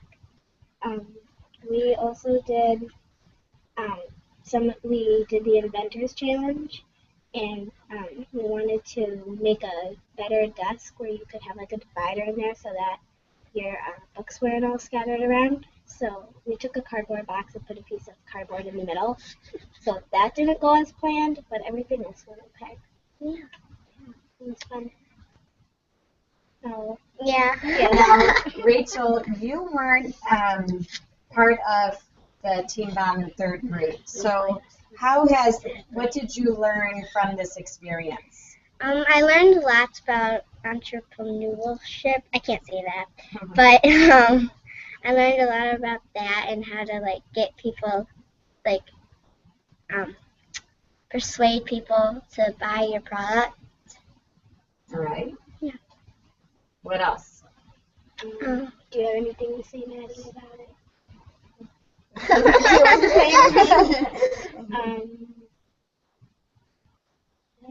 They had lots of cool stuff. They did have a lot of cool things. Yeah. All right. Now, hold on, we are going to go ahead and, speaking of Rachel and learning about entrepreneurship, we're going to switch back and showcase some of the entrepreneurial things that they were able to discover this year and talk about a special thing that they're doing after school. So, we came up with the idea, since we switched classes, to create a water bottle holder with like room to put your pencils and stuff. Like pencil pockets. I have a highlighter in here. And this side has like, I don't know if you probably can't see it, but there are dividers right here, so you could put your pencil in here. And on the back, it's more of a bigger pocket, which I like to put other things in there. Right now, I have an eraser in there. And Miss Bond persuaded us to do farmers markets and stuff, like these. And we have, we're planning to do. And we started, and we have other things that created. We have one. It's like a little basket that can stand up, and the inside of it's like plastic, sort of. Where do you get these materials? We go to a sewing class by Linda Hare. Son's funeral home. It's like right across by Kingdom Hatch and that area. It's like in there. Yeah. Somewhere. It's right there. We've created we both made one of these. She just forgot hers. Yeah. But it's a reversible. But it's reversible. So you can. Wow. Now, what's the most challenging thing about doing these? Sewing a straight line. Sewing a straight line, yes. Coming up with this is the thing. You have the plan in your head, and then you try to do it, and it doesn't work. So you have to keep coming up with brand new ideas. Like, we wanted to make a donut that you could, like, sleep in. Like a seat pillow for, for your neck, and if you want to go on an airplane, but in circular shape. Yeah. So we had this plan to make it, and we turned it inside, and it was just like half of it, and the rest of the fabric that was supposed to be the other half fell apart or something. So the hardest part is bringing your plan to life. Yeah. We both made scarves. I took this old dress, my sister's old dress, and this used to go around your waist, and you would tie this part around your waist. So I sewed the bottom, and I cut off the top. Make a bag. Pillowcases. And for my sister, she loves My Little Pony, so I made her a My Little Pony drawstring bag. And for a teacher gift, we made lanyards, which we haven't made yet. I know when I sew, it's very irritating to take pins out of the fabric to hold where they hold them in place. So I made a finger pin cushion. Favorite. It's your favorite? It's probably my favorite. It's so little, easy, and very useful. And is that a pop bottle cap? Yeah, it's a pop bottle cap. And so, she put this string on it. We hand sewed fabric. We stuffed stuffing in it, and we hot glued it on. And then we decided we also made these bags, and I made a travel pillow. So since we have time, I guess we'll show you how we make the Ms. Bond let us borrow this thingy. It's a handy stitch sewing machine. It's very helpful. Yeah.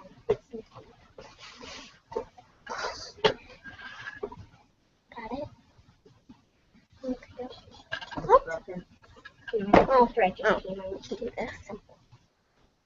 Now, the neat thing with that, well, first of all, I also lucked out for my 40th birthday this year. Rachel made me this bag, so I have this bag now that I can use for all of my teacher stuff. But one of the neat things is just being a teacher that loves making and just anything, I have found so many great things at Salvation Army. And this particular one, $1.99, the handheld sewing machine, and it sat there and just there, and I don't know, you must have said, "What's that, Mrs. Bond?" Or Yeah, I've been, every time I come in this classroom, I look at it just thinking, like, I want to use this so bad right now. So, and then we got the opportunity. And all I said, I'm like, I have no clue. I hadn't had time to figure out. I had no clue how it worked.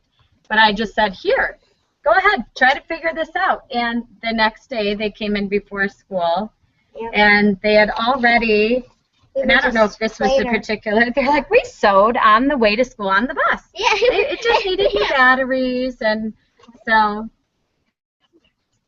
it was really neat to have them problem solve. And I think that's also something that I have learned about making with kids is, I mean, not with every single child, but with many of the children, you just give them the time, the opportunity, and some of the tools, and you can see them really just take over and bring something, you know, to fruition.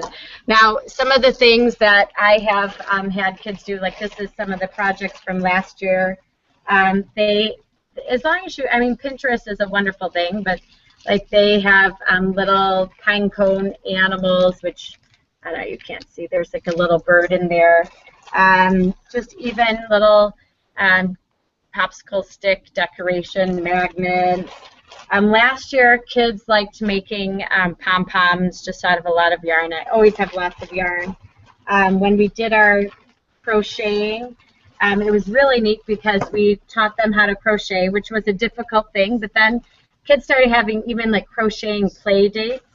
And then as I learned that a lot of kids were liking their crochet, we did like little looms, and this was just one of those looms. Then you could like make little pot holders or little doll Barbie hats, little ornaments, and that was fun. And then even it went through, once you showed them this, then I know, I think it was Gabby, you made one out of pencils, and there was a little cardboard tube, like a paper towel tube, and she made her own.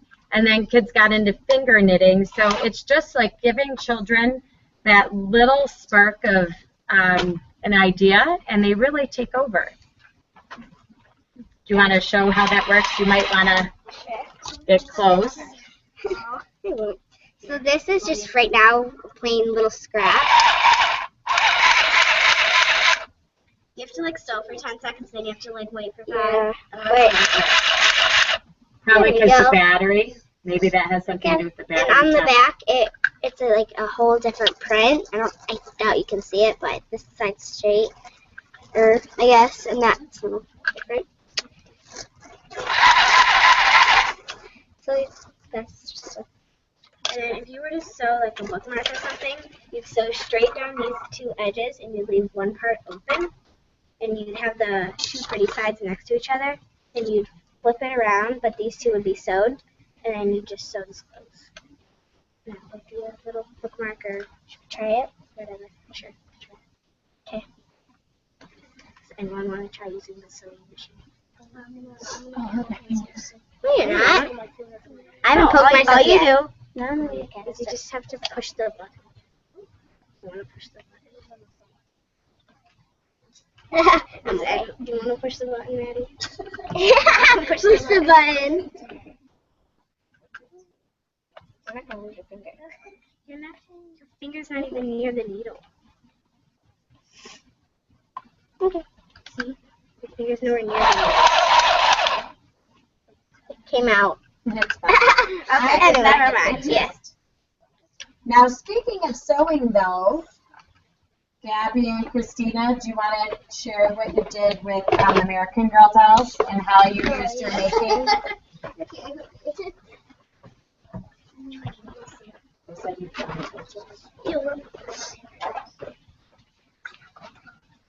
Okay, so third grade, we decided to make American Girl doll clothes, but we didn't, did we sew? No, yeah, we hand stitched them though. We didn't use like a machine like they did. We took a needle with thread and stitched the clothes for the American Girl dolls, and we also had a fashion show, right? Yep. Yep, and they had different like styles of clothing. clothing. They'd have like a princess dress, then they'd have like a school wear, and then casual shirts, bathing suits. Now, Yeah. this was spawned from earlier in that year. They did the Global Cardboard Challenge from the Imagination Foundation, which if you have not done the Global Cardboard Challenge, definitely it is an awesome, awesome thing. Yeah, we had this chart in 4th grade, and if there were like hands, and if we got up to, I think it was like 40 hands, we got to have like a party. And Lily Castle, former T-Spa boss, she was in our class, and she came up with a cardboard challenge. So me and Finley hooked up as a team, but we forgot tape. It didn't end well because our class. And then my mom threw our very good creation out because it was taking up too much room. Yeah. But it was fun. Now, speaking of taking up a lot of room, these girls, like, they did a American Girl doll house. Taking up a lot of room. Yeah, it took up a lot of room, but you Velcroed the sections together so that you could take the house apart and each have different rooms. Painted it. What did you learn about making your own American Girl doll accessories? It's difficult. Yeah, it takes time, but it turns out it's kind of cool because, like, real life objects, you make them smaller since they're for dolls, so it's fun because it's like neat because you have like your own mini like gadget, like your only pair of scissors. How much would that house have cost you if you bought it from American Girl Doll? A lot. Their stuff is so expensive. That'd be like $500, and that was only like $20. Does it change the way you play with it? Yeah.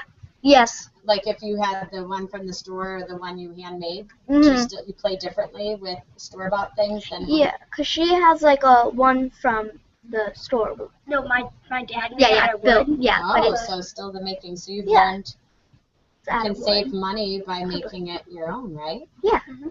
All right. All right. So this is the final thoughts because we have about 10 more minutes. And if you have any questions for us, feel free to place them in the Q&A. And then as far as any of the other things on entrepreneurship, I'm going to have the kids talk about what they have learned about running their own businesses. Like, what have they learned and what skills are going to help you later on? Do you want to just take time? Sure. You could go like right up like one by one. Yeah, you go first. Okay. So the skills I learned from T-Spot and like building everything in Gold Time is it's difficult, so you have to have patience.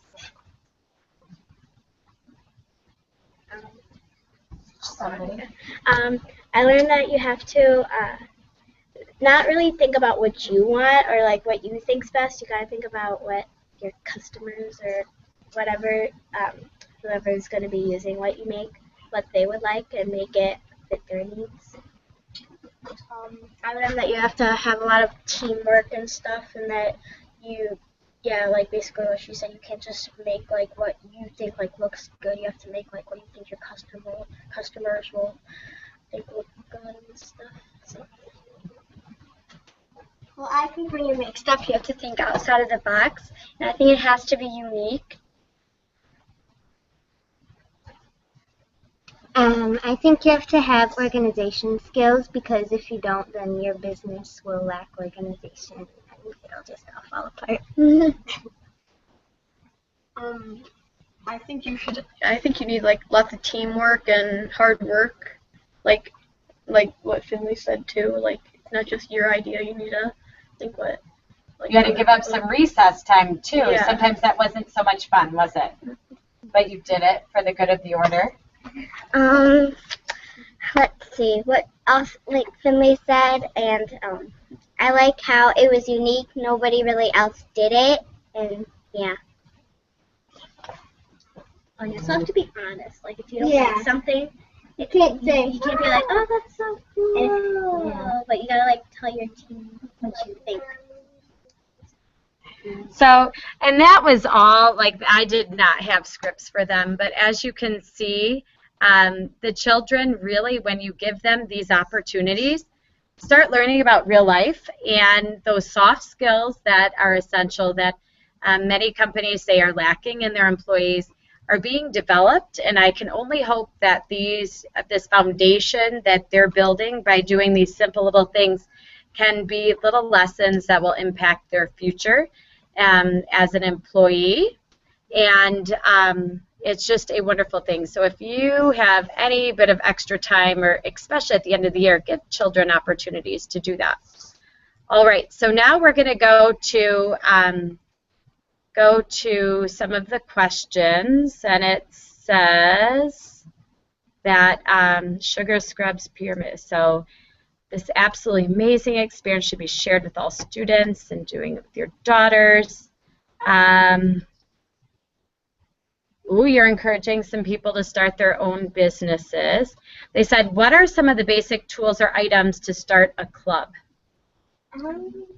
Now, when you would say start a club, would that mean like to actually start this in the classroom? What kinds of things? You don't even want to see my classroom right now. Okay, if you really want to see, like, this is embarrassing, but if you see back there, there's just a wall full of stuff and bins. It sometimes can get pretty crazy, but you would have yarn. We had yarn.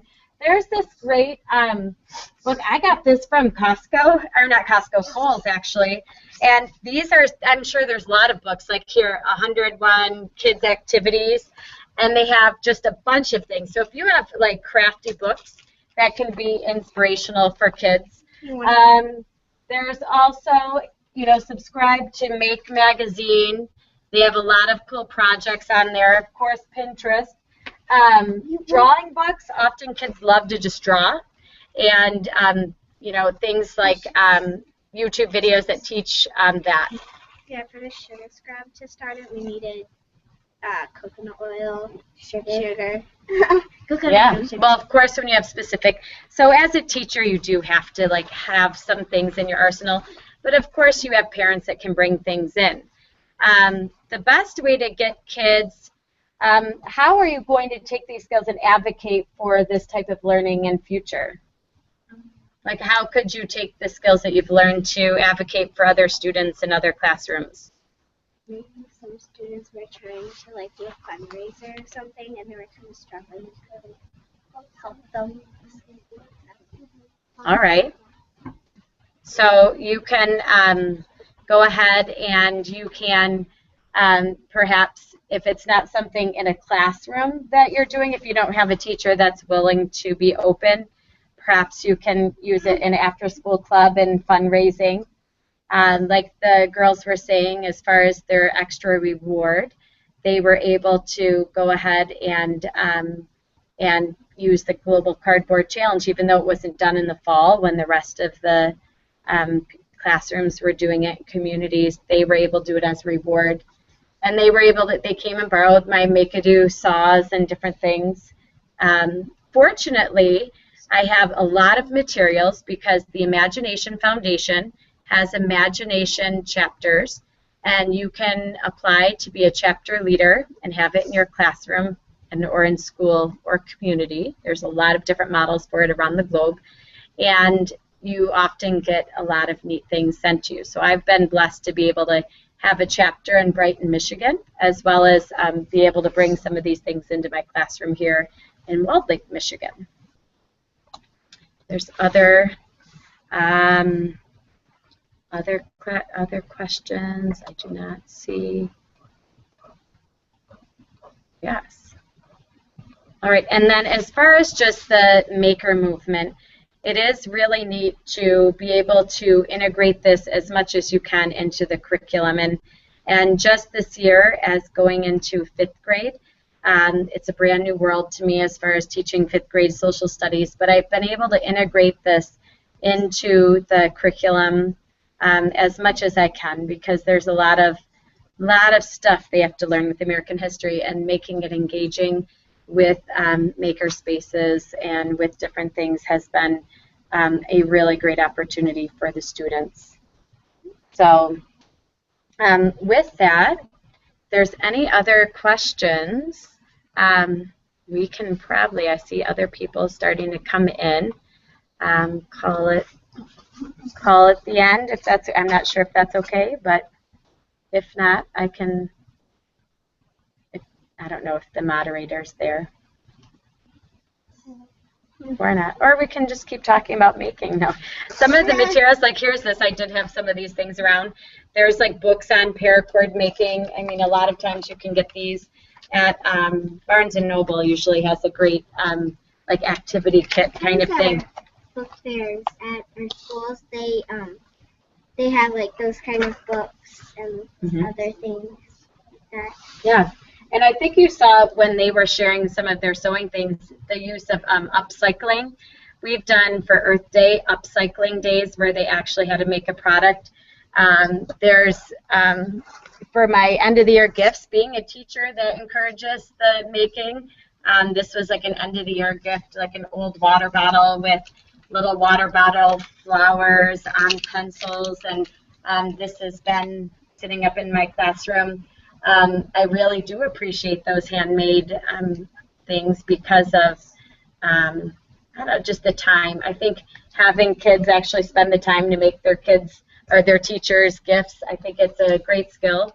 And I know personally, like when I went to college, I didn't have any money to buy gifts. So tapping into my creativity was a great way to give gifts. So that's, you're getting skills later on. So when you are a broke college student, you can, yeah, but you're sewing, but even, you probably won't even be a broke college student because you'll be selling your things online and have a business. You'll be like financing other people and giving out loans, right? But then I'm going to spend all the money on things I want but don't really need. Yeah, well, you should probably spend, share, save. She didn't take time about learning. But it is a neat thing, like her mom, I was talking with yesterday, and I said, I'm sorry that I'm encouraging your daughter with all these entrepreneurial things. I hope you don't hate me. And she actually said, no, she said, my sister and I used to go to Corvette shows because their family had a Corvette accessory company where your grandmother sewed she the steering wheel, leather, things. and they actually would start their own business there, and she said, I was just feeling sad that my own kids aren't going to have that opportunity.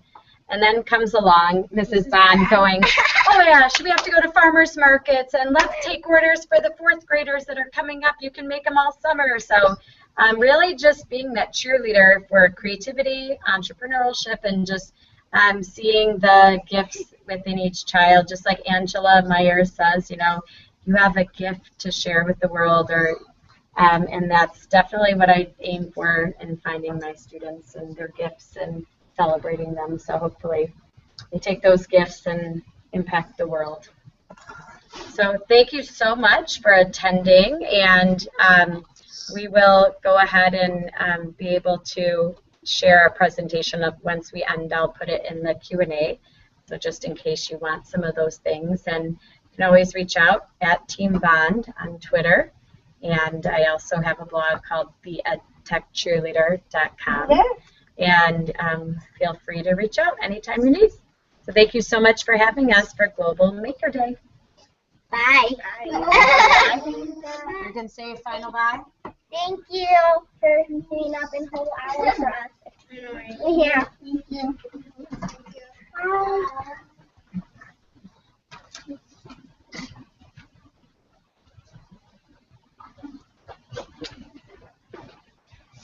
All right. And good luck. Let's see if the next presentations are ready.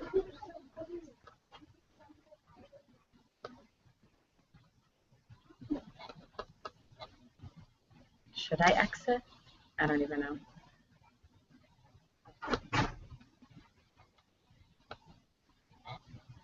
I will turn the table over to you.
that off.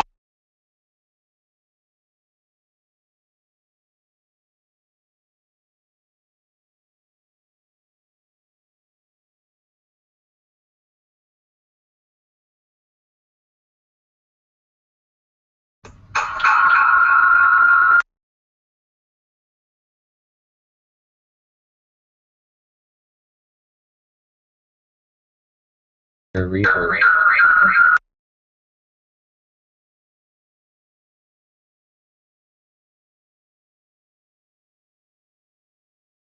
Okay. All right, can you hear me now? Great. New computer. Oh, and the screen is better too. Okay, super. All right, so as you can see behind me, this is our mobile makerspace. We have taken an old school bus and we've turned it into a mobile makerspace. My background, I'm not sure what anyone has heard. Okay, so I was just talking and nobody was hearing. Okay, so my background is as a Reggio Emilia artillerista in early childhood education. That's a project art-based program where children learn, very young children learn through creating projects. We are, my family is, we homeschool, and so our family mostly does project-based activities in our homeschool.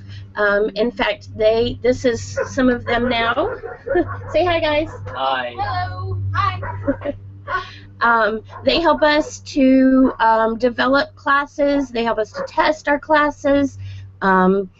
Recently, our kids have helped to develop a summer camp program. It's called Minecraft Inside and Out. We all sat down as a big group of homeschoolers, and the kids designed the class. They'll be helping to run the camp this summer. They're creating all the content for the camp. They created all of the ideas. They're testing out the things that we'll be using in the camp to see if it's applicable and if it's usable. In a little while, maybe they can take a turn and talk about their experience doing that. They've all helped with classes that we've done. My oldest is a counselor in training with the Lego robotics program that we do. Some of our younger ones have helped with our Scratch classes, and any events that we do, they help to showcase all of the things that we do. So they're getting sort of a first-hand experience in entrepreneurship. I don't think I could have designed a program that would teach that any better than what they're experiencing now with our business. So our story. We started basically with a homeschool group that wanted to get into making and hacking and tinkering. We got together, and it was just a bunch of parents and kids. There were several of us that felt fairly skilled. My husband and I have been makers our whole lives. And so we led the classes. It started with about 3 parents who would trade off, and then it dwindled down to 2 parents who would trade off teaching, and then it sort of landed on me. And I was working to create lesson plans and things for the classes. We would meet once a week, and it was taking my whole week to prepare classes that to give a 2-hour class. And so I decided that, as a group, we needed to find a community that would support us. And so we found, at the time, it was called Hacker Scouts. It's now called Curiosity Hacked, and so that's a national group that we sort of paired up with, and they have wonderful badges that you can do, and the kids, like, for instance, they have a soldering badge that once they're finished with the soldering badge, they're proficient enough in soldering to teach someone else how to solder. And so as we were having our Curiosity Hacked Guild meetings, we realized that there was sort of this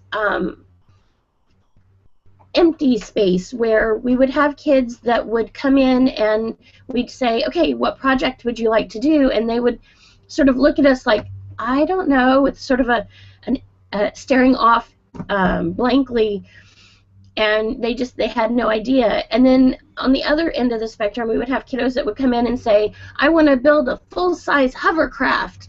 And you know, they didn't really have the skills and the background knowledge to know that that wasn't a project that was in their tool set. And so we started Whiz Bangs to sort of help with the in-between, to help kids gain some skills so that when they came into this very open sort of maker philosophy that Curiosity Hacked is, that they would have some sort of skills that would help them to be able to sort of know what kind of projects that they were capable of doing, and so that they would have more of a specific ability to create things that they could either learn to do easily or accomplish in the setting of a classroom. We eventually started doing classes with the local museums, local homeschool resource centers. We now teach classes with the local community college outreach. And we started with just very little tools. We actually started with a set of 5 soldering irons and a handful of glue guns and wire cutters, and I think we're pulling out some of those now. So we so this is the first soldering irons that we bought. I think they're around the $20 range. To help kids solder, we've made simple boards. This is just a piece of wood with clothespins hot glued on. These are little wooden arts and craft pieces that you can get at any craft store. We just glued them on, and it helps the kids. They clip their wires right in here, and they're able to solder. We teach kids to use real tools on our bus. If you look in the background, you can see our toolboxes. It's full of all kinds of different, real tools: screwdrivers, hammers, wire cutters, wire clippers. Like I said, soldering irons. We have drill presses that we use. Any tools that the kids use, they're real. We have to, wipe up the metal bits off the floor and, before each class, just like a real makerspace would. Let's see, where are we? Oh, okay. So because we started so small, before we started with our bus, we used to carry everything that we had in Tupperware bins in our car to each class. And we really we started with just bare minimum. Most of our projects were dollar store hacks that we would take a dollar store toothbrush and pull it apart for its motors, tea lights for the LEDs. We would pull apart fans for their buttons and motors. And we did a lot of the sort of beginning tinkering projects, drawbots, and just simple LED lit up items, Halloween decorations, that sort of thing.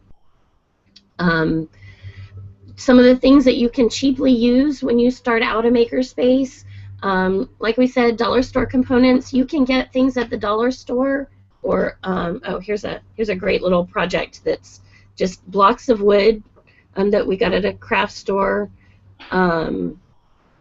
a battery pack, I think that's actually a real battery pack that you would buy at like Adafruit or any Jameco, any kind of electronics online store.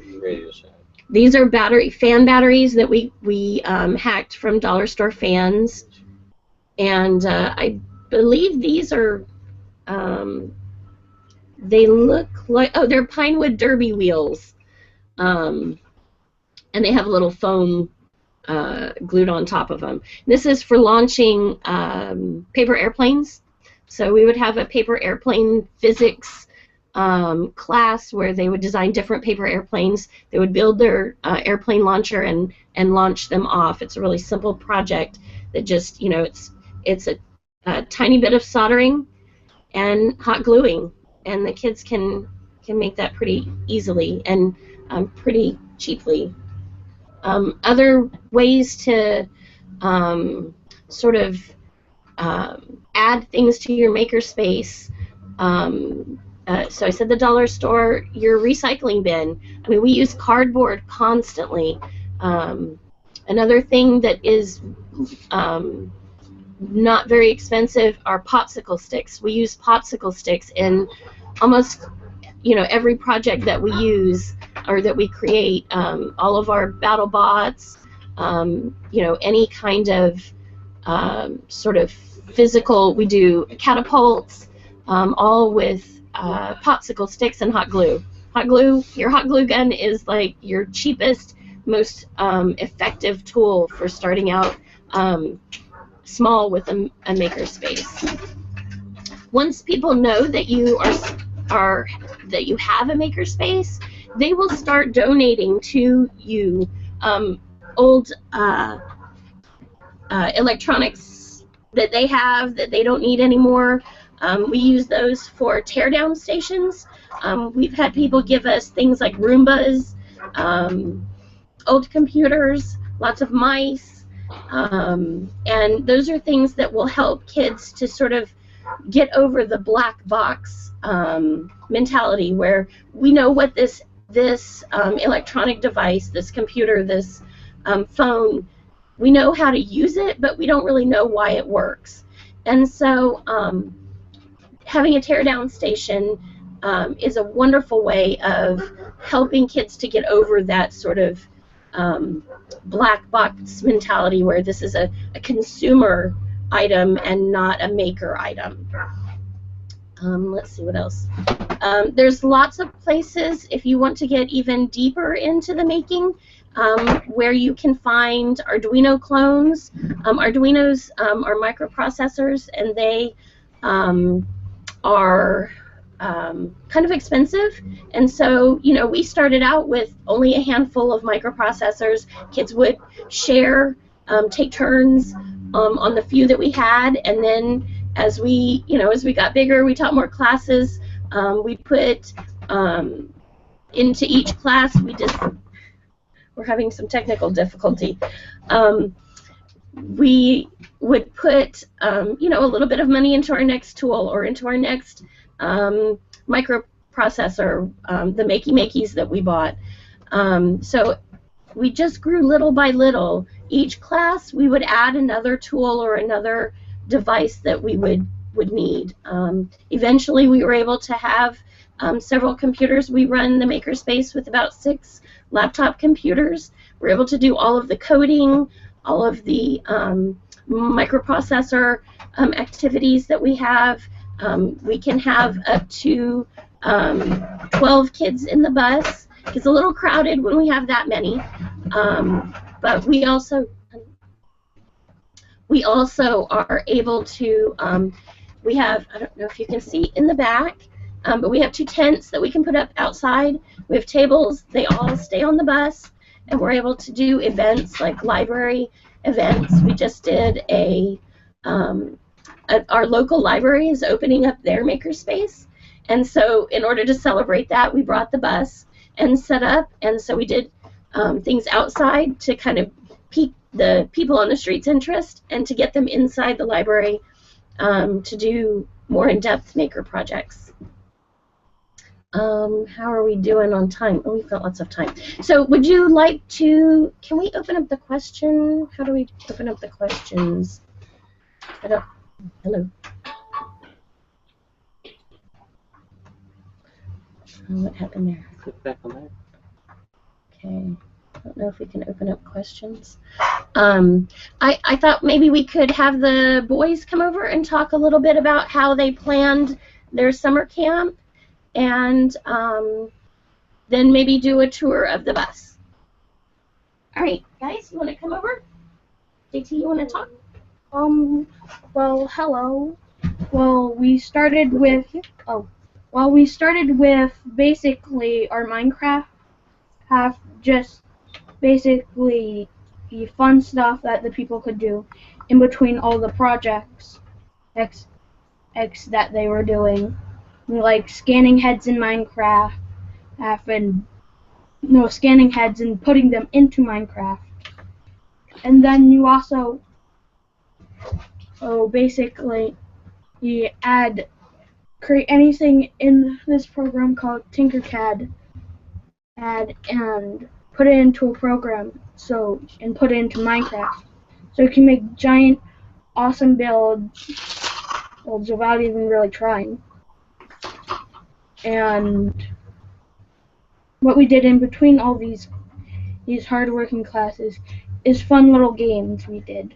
We did, like, paintball, all inside of Minecraft, like, stuff like that. I believe we're also doing a arena thing.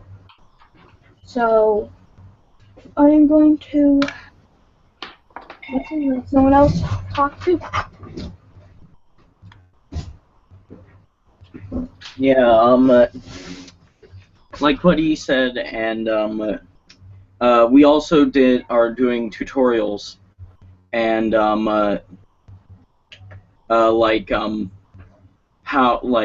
how to play Minecraft, and all the rules, and all how to become better at playing Minecraft for the beginners, and for the people who are more advanced. We have the more advanced stuff, like how to work a lot more complicated Minecraft stuff. And what is your role in creating the class and running the class? Well, our role, me and my brother's roles, are basically to design the class and to build all the worlds that we're doing these classes and these activities in, and here to also guide all of the people who are doing the class through what we are doing, and basically teach them and be assistants to. What kind of skills have you had to learn, or programs or things have you had to learn in order to run this camp? Well, I had to learn how to use Tinkercad pretty well, and had to learn how to use the Kinect. If any of you know what a Kinect is it's a 3D, basically it's an extension to this console called the Xbox 360. And with that, you use it, and it scans everyone in the room and basically puts them inside whatever game you're playing, and lets you move around and use your body. And how do you use it for the camp? Well, it didn't work very well. We got the earliest version, and we didn't really like it, so we converted it into a 3D scanner. So we use it to scan people's heads. They will sit down in a rolling or a spinning chair, and the Kinect will take millions and billions of pictures of the person, basically. And it will, and we'll spin them around and basically get a 3D model of their head. And then we put that into Tinkercad, which is the 3D modeling system. And in that, we will put it into, we'll basically download it into a file that Minecraft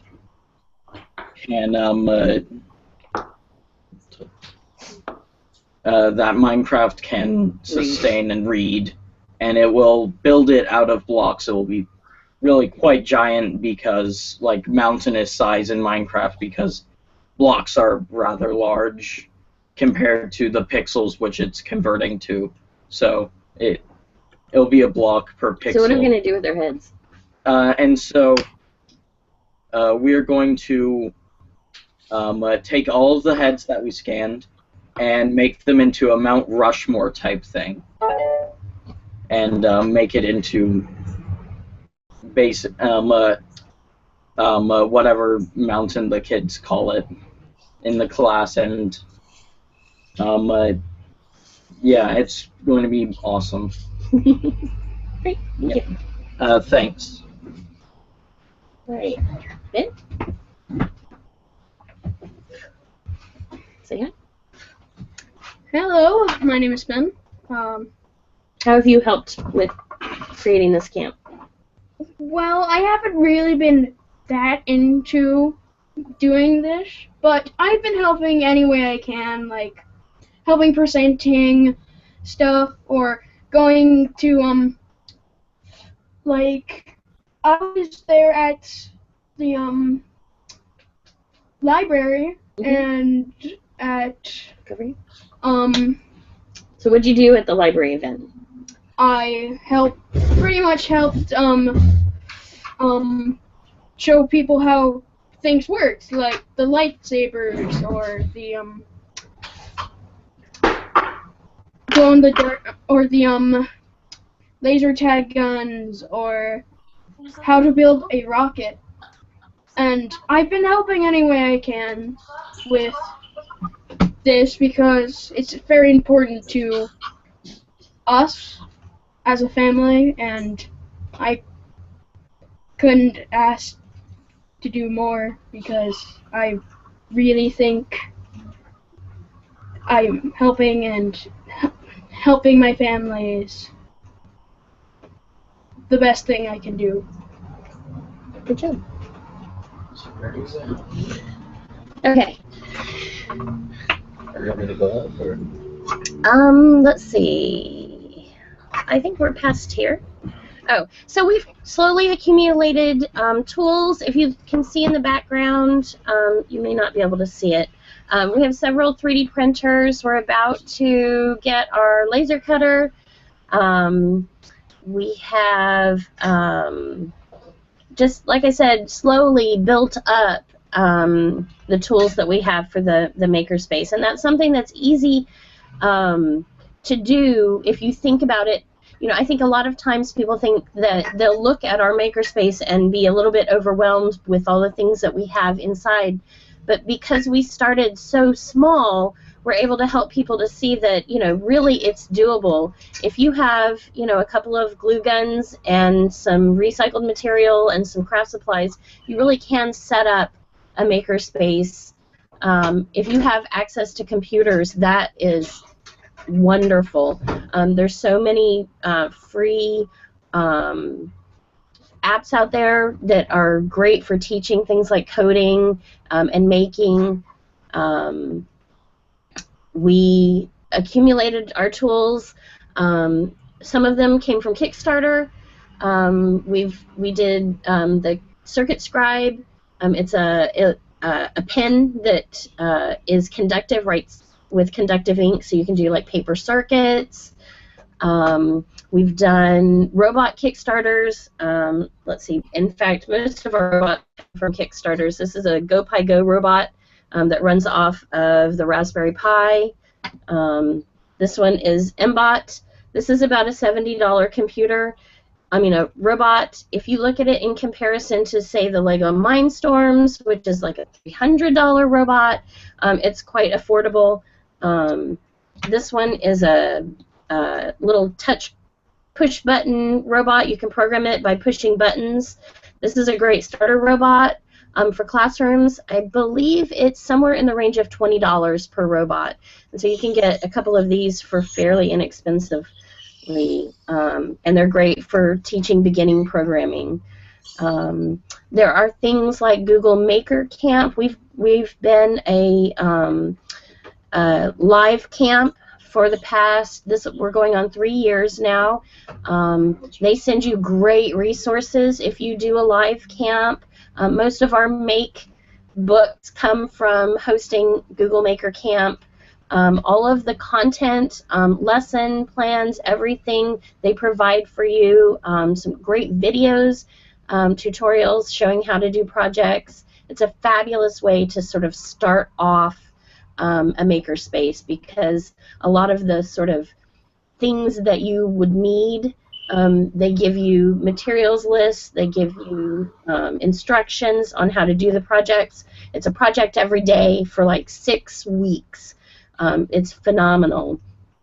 But all of the content, obviously not the supplies, but many of the supplies and all of the content are free, and they send it to you in a lovely package. They even send you the promotional stuff for it, and it's free. And so that's a way to help sort of get a few items to help your makerspace. It's just Maker Camp. Oh, it's right. It's not Google Maker Camp now. It's just Maker Camp. They've branched out on their own. Let's see. Keeping an eye out for bargains. When we bought our bus, we've been looking for about 6 months, and we're able to find our bus. It cost us about $5,000 for our bus, which is a pretty good deal considering most used buses run in the range of $7,000 to $10,000. But we had to look for about 6 months. So you have to be sort of willing to put off having everything right now. We did all the work ourselves. Let's see. Oh, so our youngest is 8, and that's around the age that we sort of start doing some of the more, I don't know how you want to say it, technical tools, the soldering and the hot gluing. We do have programs for preschool-age kiddos. Usually those don't require any sort of serious tools. Let's see. But our 8-year-old has start to finish taken a project from Tinkercad and taken it into our 3D printer and printed something from start to finish completely on his own. So there's skills that very young kids can do. Don't be afraid to introduce some of this stuff to younger kiddos. You can introduce 3D printing at that age. Absolutely. I mean, with Tinkercad. Yeah, Tinkercad is a fabulous program. I think it's been mentioned a bunch of times. They have wonderful tutorials. It's a free browser-based program that you can use to very easily get started with 3D modeling. You don't actually even have to have 3D printers to use Tinkercad. You can build something in Tinkercad and like we said, put it into Minecraft where they can utilize those 3D models. You can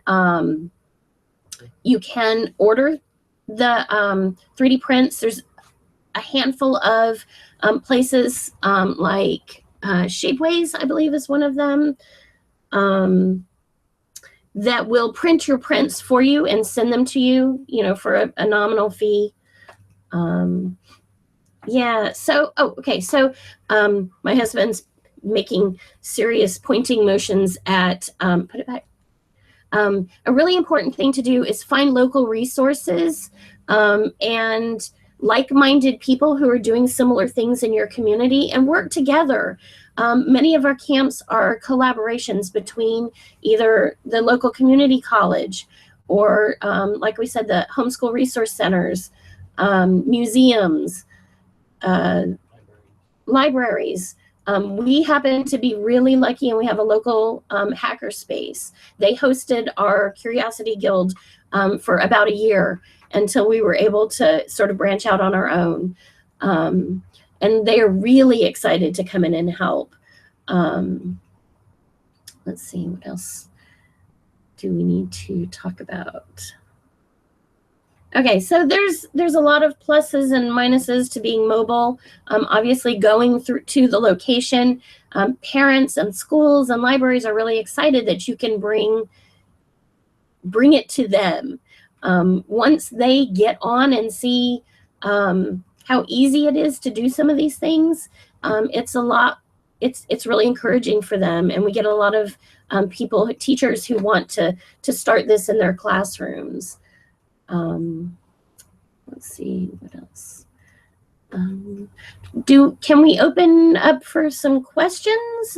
Or actually, let's do a walkthrough of the bus. Yeah, sure. Yeah. Show them some projects, Can I lightsaber project. Yeah. Okay. So we're going to show you our most recent big project, and I'm going to turn it over to my husband, and he's going to sort of walk you through our lightsaber project. Kind of show him the bus as you. Oh, okay. So here's let's see. We're gonna start. We're sitting. Okay, so we've got some bolted down seats that stay with the bus, and this gives us room to work This and is our to collaboration collaborate. station. And then where the kids are working, we can set up. Basically, we can either have the area open or we can put up fold-up tables. So we found that just your cheap fold-up table is really useful. You can set them up inside or outside. So just they We make had sure. a dry erase board that was donated to the makerspace. Yeah. And so we do a lot of design work here. Yeah. You can draw on it, or you can set up a robot to draw on it for you. We've got Dremel drill press. That's a cheap, easy way to get a drill press. We do have larger drill presses, but the kids are less intimidated by the Dremel drill press. It's lighter, more mobile, and that's the one that stays on the bus. We have our favorite printer, the PrinterBot Simple Metal. That's my recommendation for most makerspaces getting started. It's really price bang for the buck. I found it's the best printer, and we've been doing printing classes with kids for quite a while now. We've used this. We've used the more expensive, fancier Ultimaker 2. We've used Taz 4s. We've used MakerBots. We've used cheaper M3Ds. And out of all of them, this is the one that's performed the best, given us the least problems, and is the least expensive. Let's see. And so project-wise, our current project, come over here and see if the glare is not too bad. We have a lightsaber project, which is actually, and people have talked about doing this project. I first did actually for our sons as a Christmas gift. We were trying to, find ways of making things more personal, saving money on Christmas, and so every Christmas we would make one of the gifts that we gave out, and so we made these lightsabers. And this is actually one of the lightsabers that we made, and it is pretty beat up because it's quite a few years old.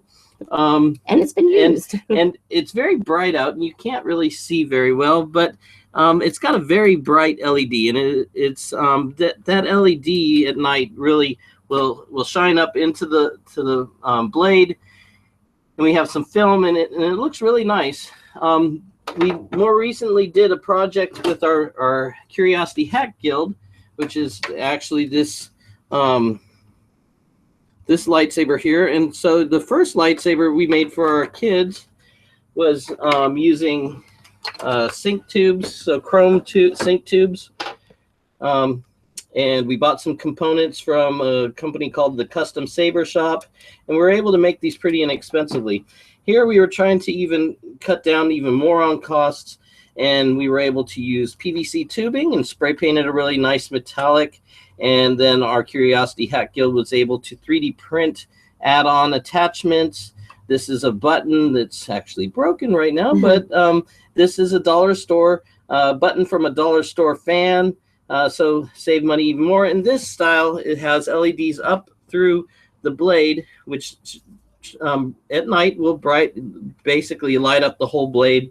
We actually have bubble wrap kind of diffusing the light a little bit, and it's hard to see in the daytime, but it does work pretty well. And the kids could design more LEDs to go in this.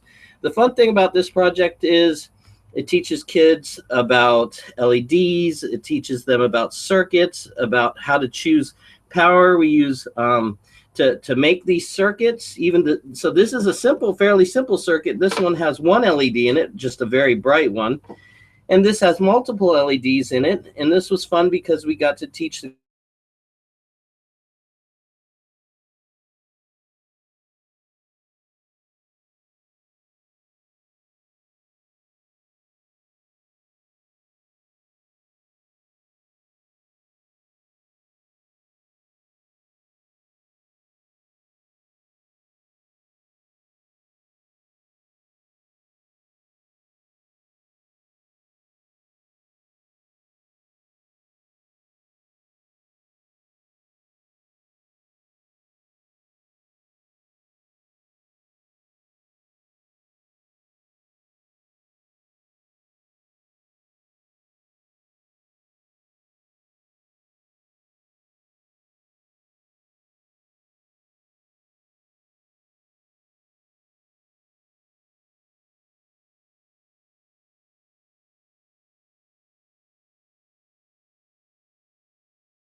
Hey, Ben. You think it's worth bringing in like a stack of blocks in the background just to see? I don't know what this is, so it's just like a global makerspace.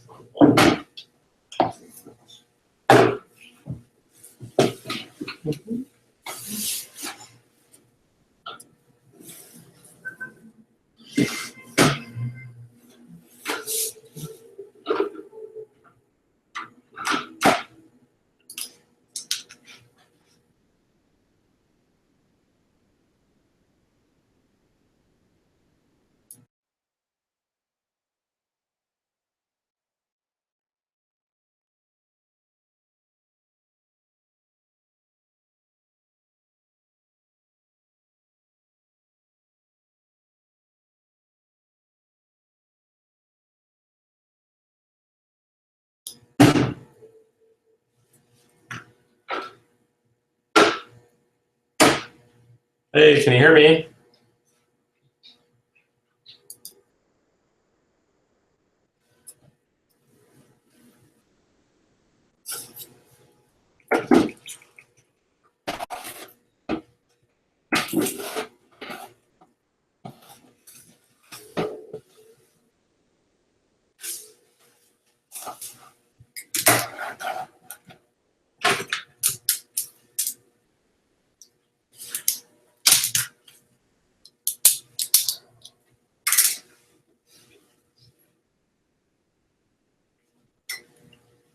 Yeah, I can't. I can't hear you. So.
Hey, Jamie, are you able to hear me now? I was just playing with some of the settings. Great.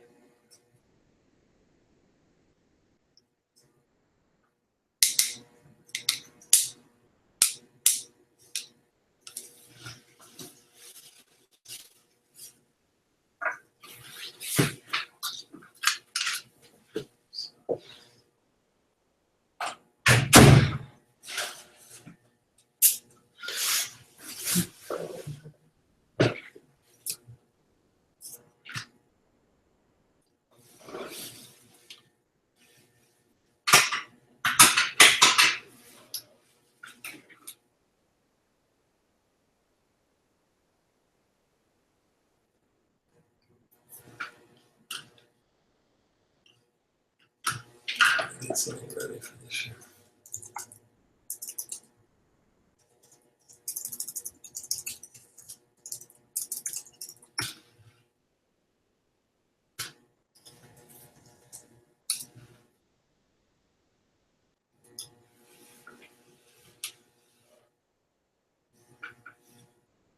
So just curious, when I share screen, is it just going to share whatever is up on my screen at the moment?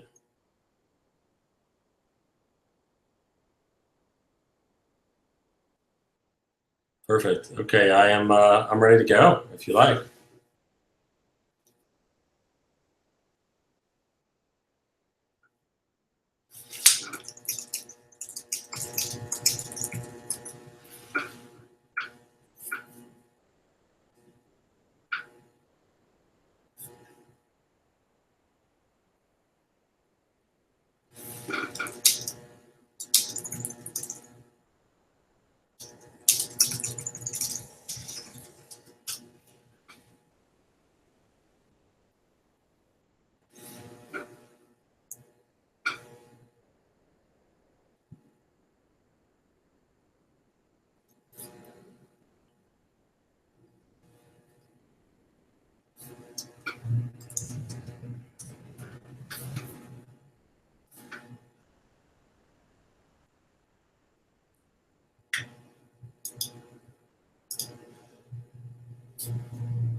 Hi. Hi, everyone. How are you? Good. Welcome.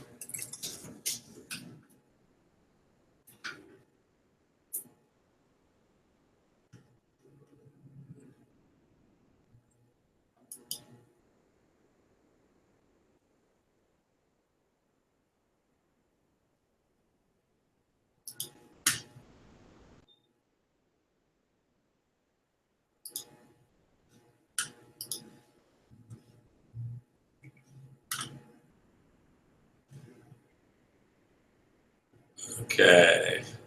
Hi, everyone. How are you? I am Arnon Roseanne from a company called Everblock Systems in New York. In a little bit, I'll share on my screen some of our 3D building tools and things like that. But let me tell you guys a little bit about what we do here at Everblock and how it ties into the maker movement and everything we are kind of here to see. So what we do here at Everblock is we manufacture modular building blocks. So they are, in essence, oversized versions of the toys that you played with in your youth. It's a pretty neat system in that you have several different size blocks. One is a full-size block, which is over here. The other is a quarter-size block, which I was holding here. Then we make a half-size block, which is sort of the last of sort of the main parts now. We're constantly thinking about what the next parts we want to add into the system are. So what's interesting about Everblock is it was really conceived of by my kids. So my children, I've got 3 boys. I've got twin 11-year-olds and a 6-year-old. And about a year and a half ago, when I sold a business manufacturing products in plastics, my kids said to me, well, so Dad, what are you going to do now? I said, well, you know, I'm not sure what I want to do. Maybe I'll get involved with a tech startup, something like that. I said, but you know, Dad, what you really like to do is build things.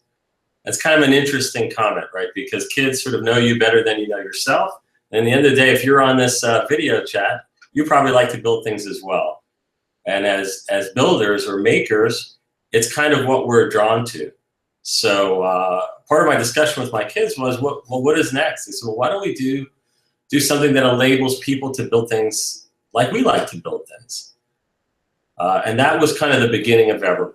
And the vision was to create kind of this universal system that enabled people to build life-size objects. So right here, what you're looking at is a 12-inch block, but I'm actually sitting at a desk, and I wish I could kind of turn my screen and show you that the entire desk is actually made up of my Everblock here. So you can build beds, chairs, tables.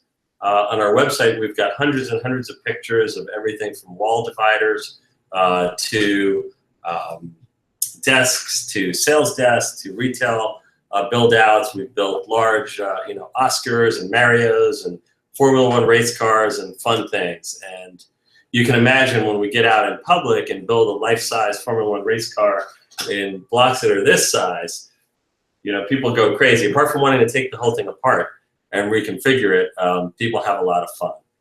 But look, I mean, just kind of talking a little bit about sort of the benefit of blocks, right? I think we all know, and I all played with Lego in our youth, and we all know how Lego really helps with sort of creativity, individual building, teamwork if you're working with others. But the crux of it is that it allows you to explore building. And that's what we really wanted to do here, was create a system that lets you explore building in life size. So if you go to my apartment in New York, I obviously have a lot of blocks because that's kind of what I do for a living. And my kids one day will have a full-size fort, but another day they might have built sort of a little spaceship. And another day they might just kind of sit in a clubhouse that they've created. What's really cool is every day what they build changes. Taking that into a classroom environment, we've done a lot with libraries and schools and after-school programs where people are challenged to build some really interesting objects with the blocks. So we've seen in school programs them having to build their own desks. We've done events for corporate clients where they'll come in, there's a stack of blocks. They'll say, well, if you want to have dinner, you're going to build your chairs and your table to eat on. And it's a really fun, collaborative environment. People work together and they build. Each block is 2 pounds. So this is about a 2-pound block. On its own, it's quite light. But if I'm building a 50-foot wall, which we do quite a bit to, let's say, hang artwork, then that wall now all of a sudden requires sort of 50 by 10 feet. So if they're 6 inches tall, you need 20 blocks, right? You've got almost 1,000 blocks. Now you've got a 2,000-pound wall. So it's actually interesting how sort of the modular nature of it makes it so portable, but then when it's connected, it actually makes it quite permanent until you're ready to take it apart again. What I'm kind of holding in my hand, and I kind of tend to hold on to this is a connector pin. And these are designed to fit in the integrated cable channels that are on the Everblock. So the idea is that you can connect the next block on top and reinforce it with this. This gets pounded in with a mallet, the next block gets pounded in on top, and then it becomes really a semi-permanent installation. So if I want to build a chair, let's say a large sort of sofa chair, I can build it with these and then transport the whole thing as one full unit. So it's been kind of an interesting experience seeing what people build, how they transport it, and things like that. One of the things that I wanted to talk a little bit about on sort of this presentation is sort of the idea of using our tools as makers to allow people to build and visualize what they could build life size, and then actually really building stuff and ultimately having the opportunity to build that in life size. So what I'm going to do is share a screen in a second. First time I'm doing it, so I want to make sure I'm going to sort of put the screen up, and then Jamie, if you can let me know if you're seeing it, because I'm gonna share screen. I'm gonna pull up the screen, and then I'm gonna pull this up here. And this is our Everblock builder over here. So what you see now is our builder. And what that allows you to do is actually visualize sort of, here's a person we're dropping, and what this would look like if you were to build something in real life. So there's a series of shortcuts up here which kind of help you navigate around without using your mouse. But you can obviously build with a mouse if you wanted to. I tend to use my keyboard and the right left arrows, up, down, shift, and space to position blocks. But as you can see, I can drop in a block here and continue to drop in a block. And now all of a sudden I'm sort of creating something. I can rotate it, I can drop it into position, and now I can just kind of keep going, right? And just decide what it is I'm building here. I can drop in some accessories like shelving units or desks. So here, if I wanted to drop in a desk, I could rotate that and get that into position here. And then all of a sudden now I'm sort of building a desk, right? So one of the things we want to do as kind of our challenge, and to make this a little bit interesting, is to let everybody build on this builder. And you know, when you save on the builder, if you go to save here, whoopsie, sorry, that wasn't saved, that was a photograph. So let me close that real quick. But if you actually save, it'll just ask you for a little info. We'll just ask you to fill that out with your email. And then we're going to kind of ask you to limit what you build to a certain number of blocks. So 12 caps. So these are the caps over here, the green caps. 8 of the quarter blocks, and that's over here. That's the yellow one. 6 of the half blocks, and then 30. Let's see, what were we doing? We were doing 32 of the full blocks. So 32 full blocks, 6 half blocks, 8 quarter blocks, and 12 caps. And you can build in this builder, save it. We're going to see all of these come across our desk. We're going to have a little competition. And whoever's build that we like the best, we are actually going to, we're going to actually send you those blocks for free. So have some fun. Build a desk, build some fun things, and when you're done, whoever has the coolest design, as our team here at the office decide, we're going to actually send you a full one, a full set of those that you can actually build it online. So really kind of a neat thing. You can rotate up and down. You can take a look at it. But this is really a chance to visualize what you're building in real life, whether it's for your office or for your home. You can change colors, which is kind of neat. And that's how you really customize your objects. And we've seen some amazing things. I'm going to actually go on to our site here, which I'm sure some of you may have already been on or not. But you can see some bookshelves we've built, coffee tables, all kinds of cool things. Toy storage. We've had people put their collectibles up. There's a DJ booth. And then we've had some real fun. This is something in our office here that's a little area to keep our dishes and things like that, TV stands, sofas. But where it gets real fun is when we get into the special event world. And in the special event world, we're building some really big things. So we've done stuff for US Open and for Nike and for Google, where they've been both collaborative events and where we fixed stuff. This over here with the TV screens, that's for the US Women's Open, where they created entire kiosks with it. Here's some catering risers that we did in Singapore, actually, at the Shangri-La Hotel, our agent over there. It looks really cool. But my personal favorite, well, that's my second favorite. We'll come back to it. My personal favorite is a castle that we built in Bryant Park. So here's a castle for their winter carnival. We illuminated it with LED lights, which is kind of a really neat thing. And I'll show you actually how you do that in a moment. But some really fun things you can do, bars at home, at events, things like that. So what I'm going to do is head back to the Hangout here. And let's see, whoops, stop sharing my screen here. Great. So, so what we have over here is our translucent block. So what the translucent block does is it lets you actually shine light through it, which is a really fun thing to do for some builds. So imagine building some really cool furniture with a team of people, and then illuminating. And I'm going to get my flashlight here, just kind of show you how that looks. So when you run LED lights behind, it's a really, really neat really neat addition. For a classroom, it gets a lot of fun as you string LED lights through here or put it behind. room dividers in classrooms. It just kind of brings a real fun, whimsical element to the whole thing.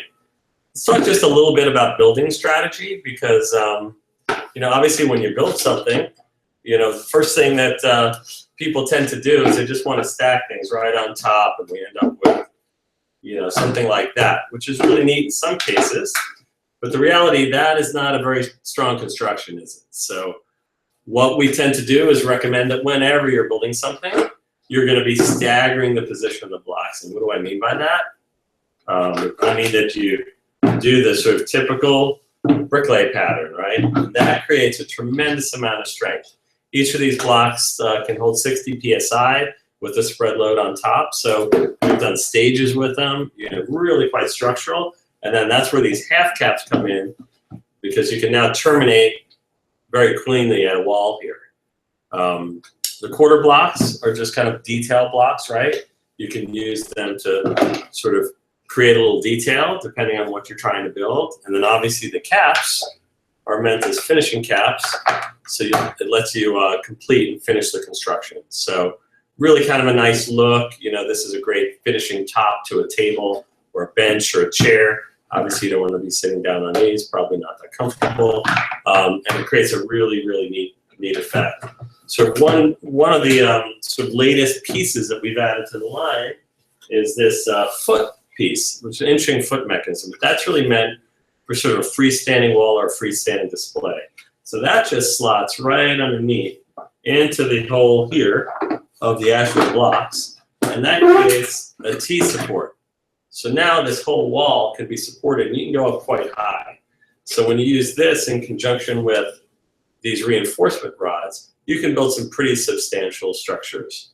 An area that's kind of close to my heart and kind of the whole team here is we are really, really working towards creating full-size buildings. So imagine a full-size building down in sort of an impoverished country, or for the migrant crisis in Syria or Haiti after disaster relief. We'd love to be able to come in with pallets of these blocks, drop them on the ground, and quickly create rigid structures. So you're not sleeping in, you know, kind of tent cities that are vulnerable, but you actually have lockable homes that are solid. And then when the emergency situation is over, you pack them back on pallets and you ship it back out. And that's something that we really feel is a potential for sort of Everblock, and somewhere we'd like to head to as a long-term future. We've had some classrooms play around with building structures on the 3D Builder. It's been really fun. We've, you know, a lot of K through 12 use our builder, and they construct something, and then they get funding through a booster club, and they actually buy some blocks for the classroom, and then they actually build what they have sort of created together, and it's a collaborative sort of experience. You know, we've done some work up in Canada. There's a company called Creative Club that does a lot of after-school programs. We're looking for more and more of these after-school programs that can have sort of a series of blocks and integrate it into a program, both from a teamwork perspective, creativity, architectural design and building, you know, learning creativity. There's just so much you can learn from, you know, blocks. In the same way you can learn from Lego in a classroom, imagine now sort of the excitement on a kid's face when we're sort of full-time and sort of working in sort of lifetime. So life-size, rather. So with everyone here, and we would love to have you guys build on our builder. Like I say, whoever builds the most exciting and fun, it could be a robot, it could be a chair, it could be just something artistic.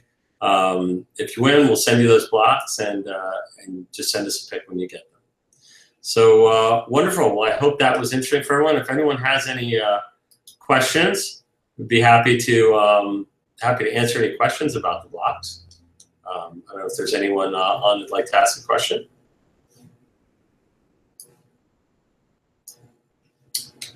Well, great. Okay. Well, I really appreciate it, and I really appreciate everybody's time. And thanks for the chance to show you Everblock, our site, www.everblocksystems.com. And we're here and ready to help with any sort of questions. If you have sort of any goals for your team or your school, let us know, and we'll make sure to help you. Thanks so much. Take care.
Can you hear us now?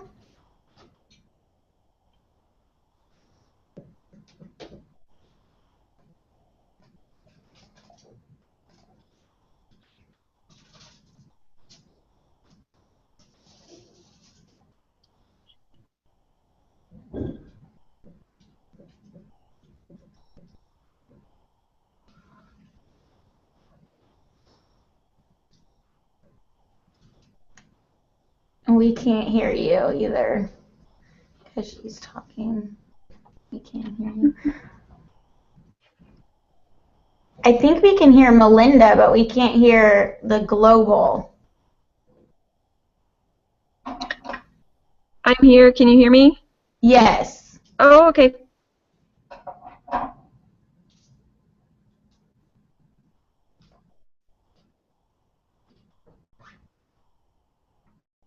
Okay.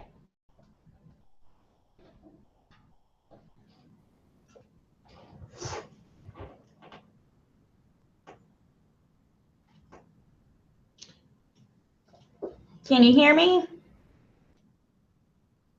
I can. Okay, so I guess I'll go ahead and get started. I hope that everyone can hear me. Hi, can you hear us? I can.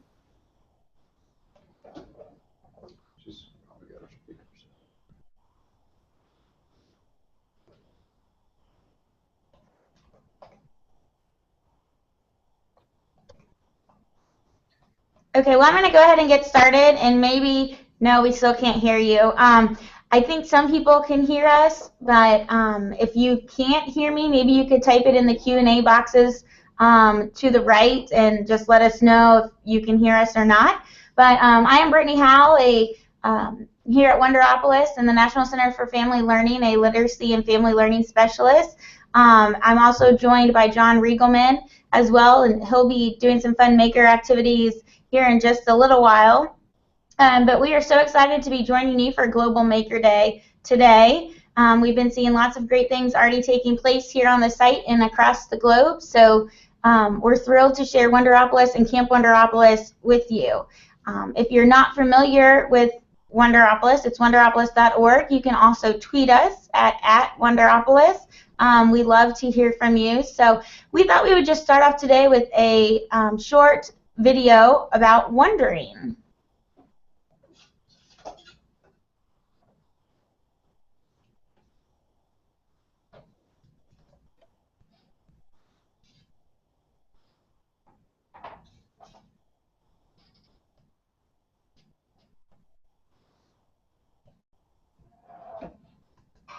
We all wonder. Wonder, curiosity, imagination, it's how we learn. It's how we understand our world. Did you know that a baby is born every 7 seconds? Wait for it. Wait for it. Boom, a baby was just born. Did you know that a dung beetle could pull over 1,000 times its own body weight? That's like us trying to lift 180,000 pounds. It's how we understand ourselves. Did you know that 80% of our brain is water?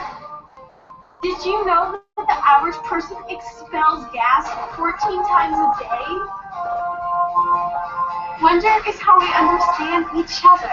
Did you know that girls poop twice as many times a day as boys do? Do you know it's impossible to tickle yourself? Go ahead. Try it. I dare you. Can't do it. If wonder is how we learn, how do we wonder? Number 1, ask questions, particularly open-ended ones. How does this work? What do you think will happen next? Why do you think unicorns exist? Don't just Google it, explore the answer. Number 2, we wonder best when we read out loud together. Okay, maybe not all together. Reading grows our brains. Be like brains. Number 3, we can wonder every day, like when we're helping make dinner or cleaning up our rooms. It's the little things. Number 4, we wonder and learn best by playing and exploring. Let's play more.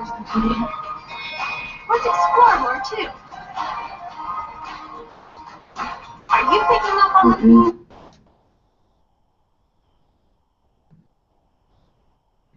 Okay, well, I'm so sorry. Apparently, you've just been staring at me for the last 2 minutes and not our video, so I apologize. We'll see if, yeah, thank you. So if you register for our Wonderground, maybe we can get that video up there for you guys to see. Because it really is great. So there's also a video that you can view at wonderopolis.org/about. So I am going to attempt to share my screen again today to share with you about Camp Wonderopolis because I want you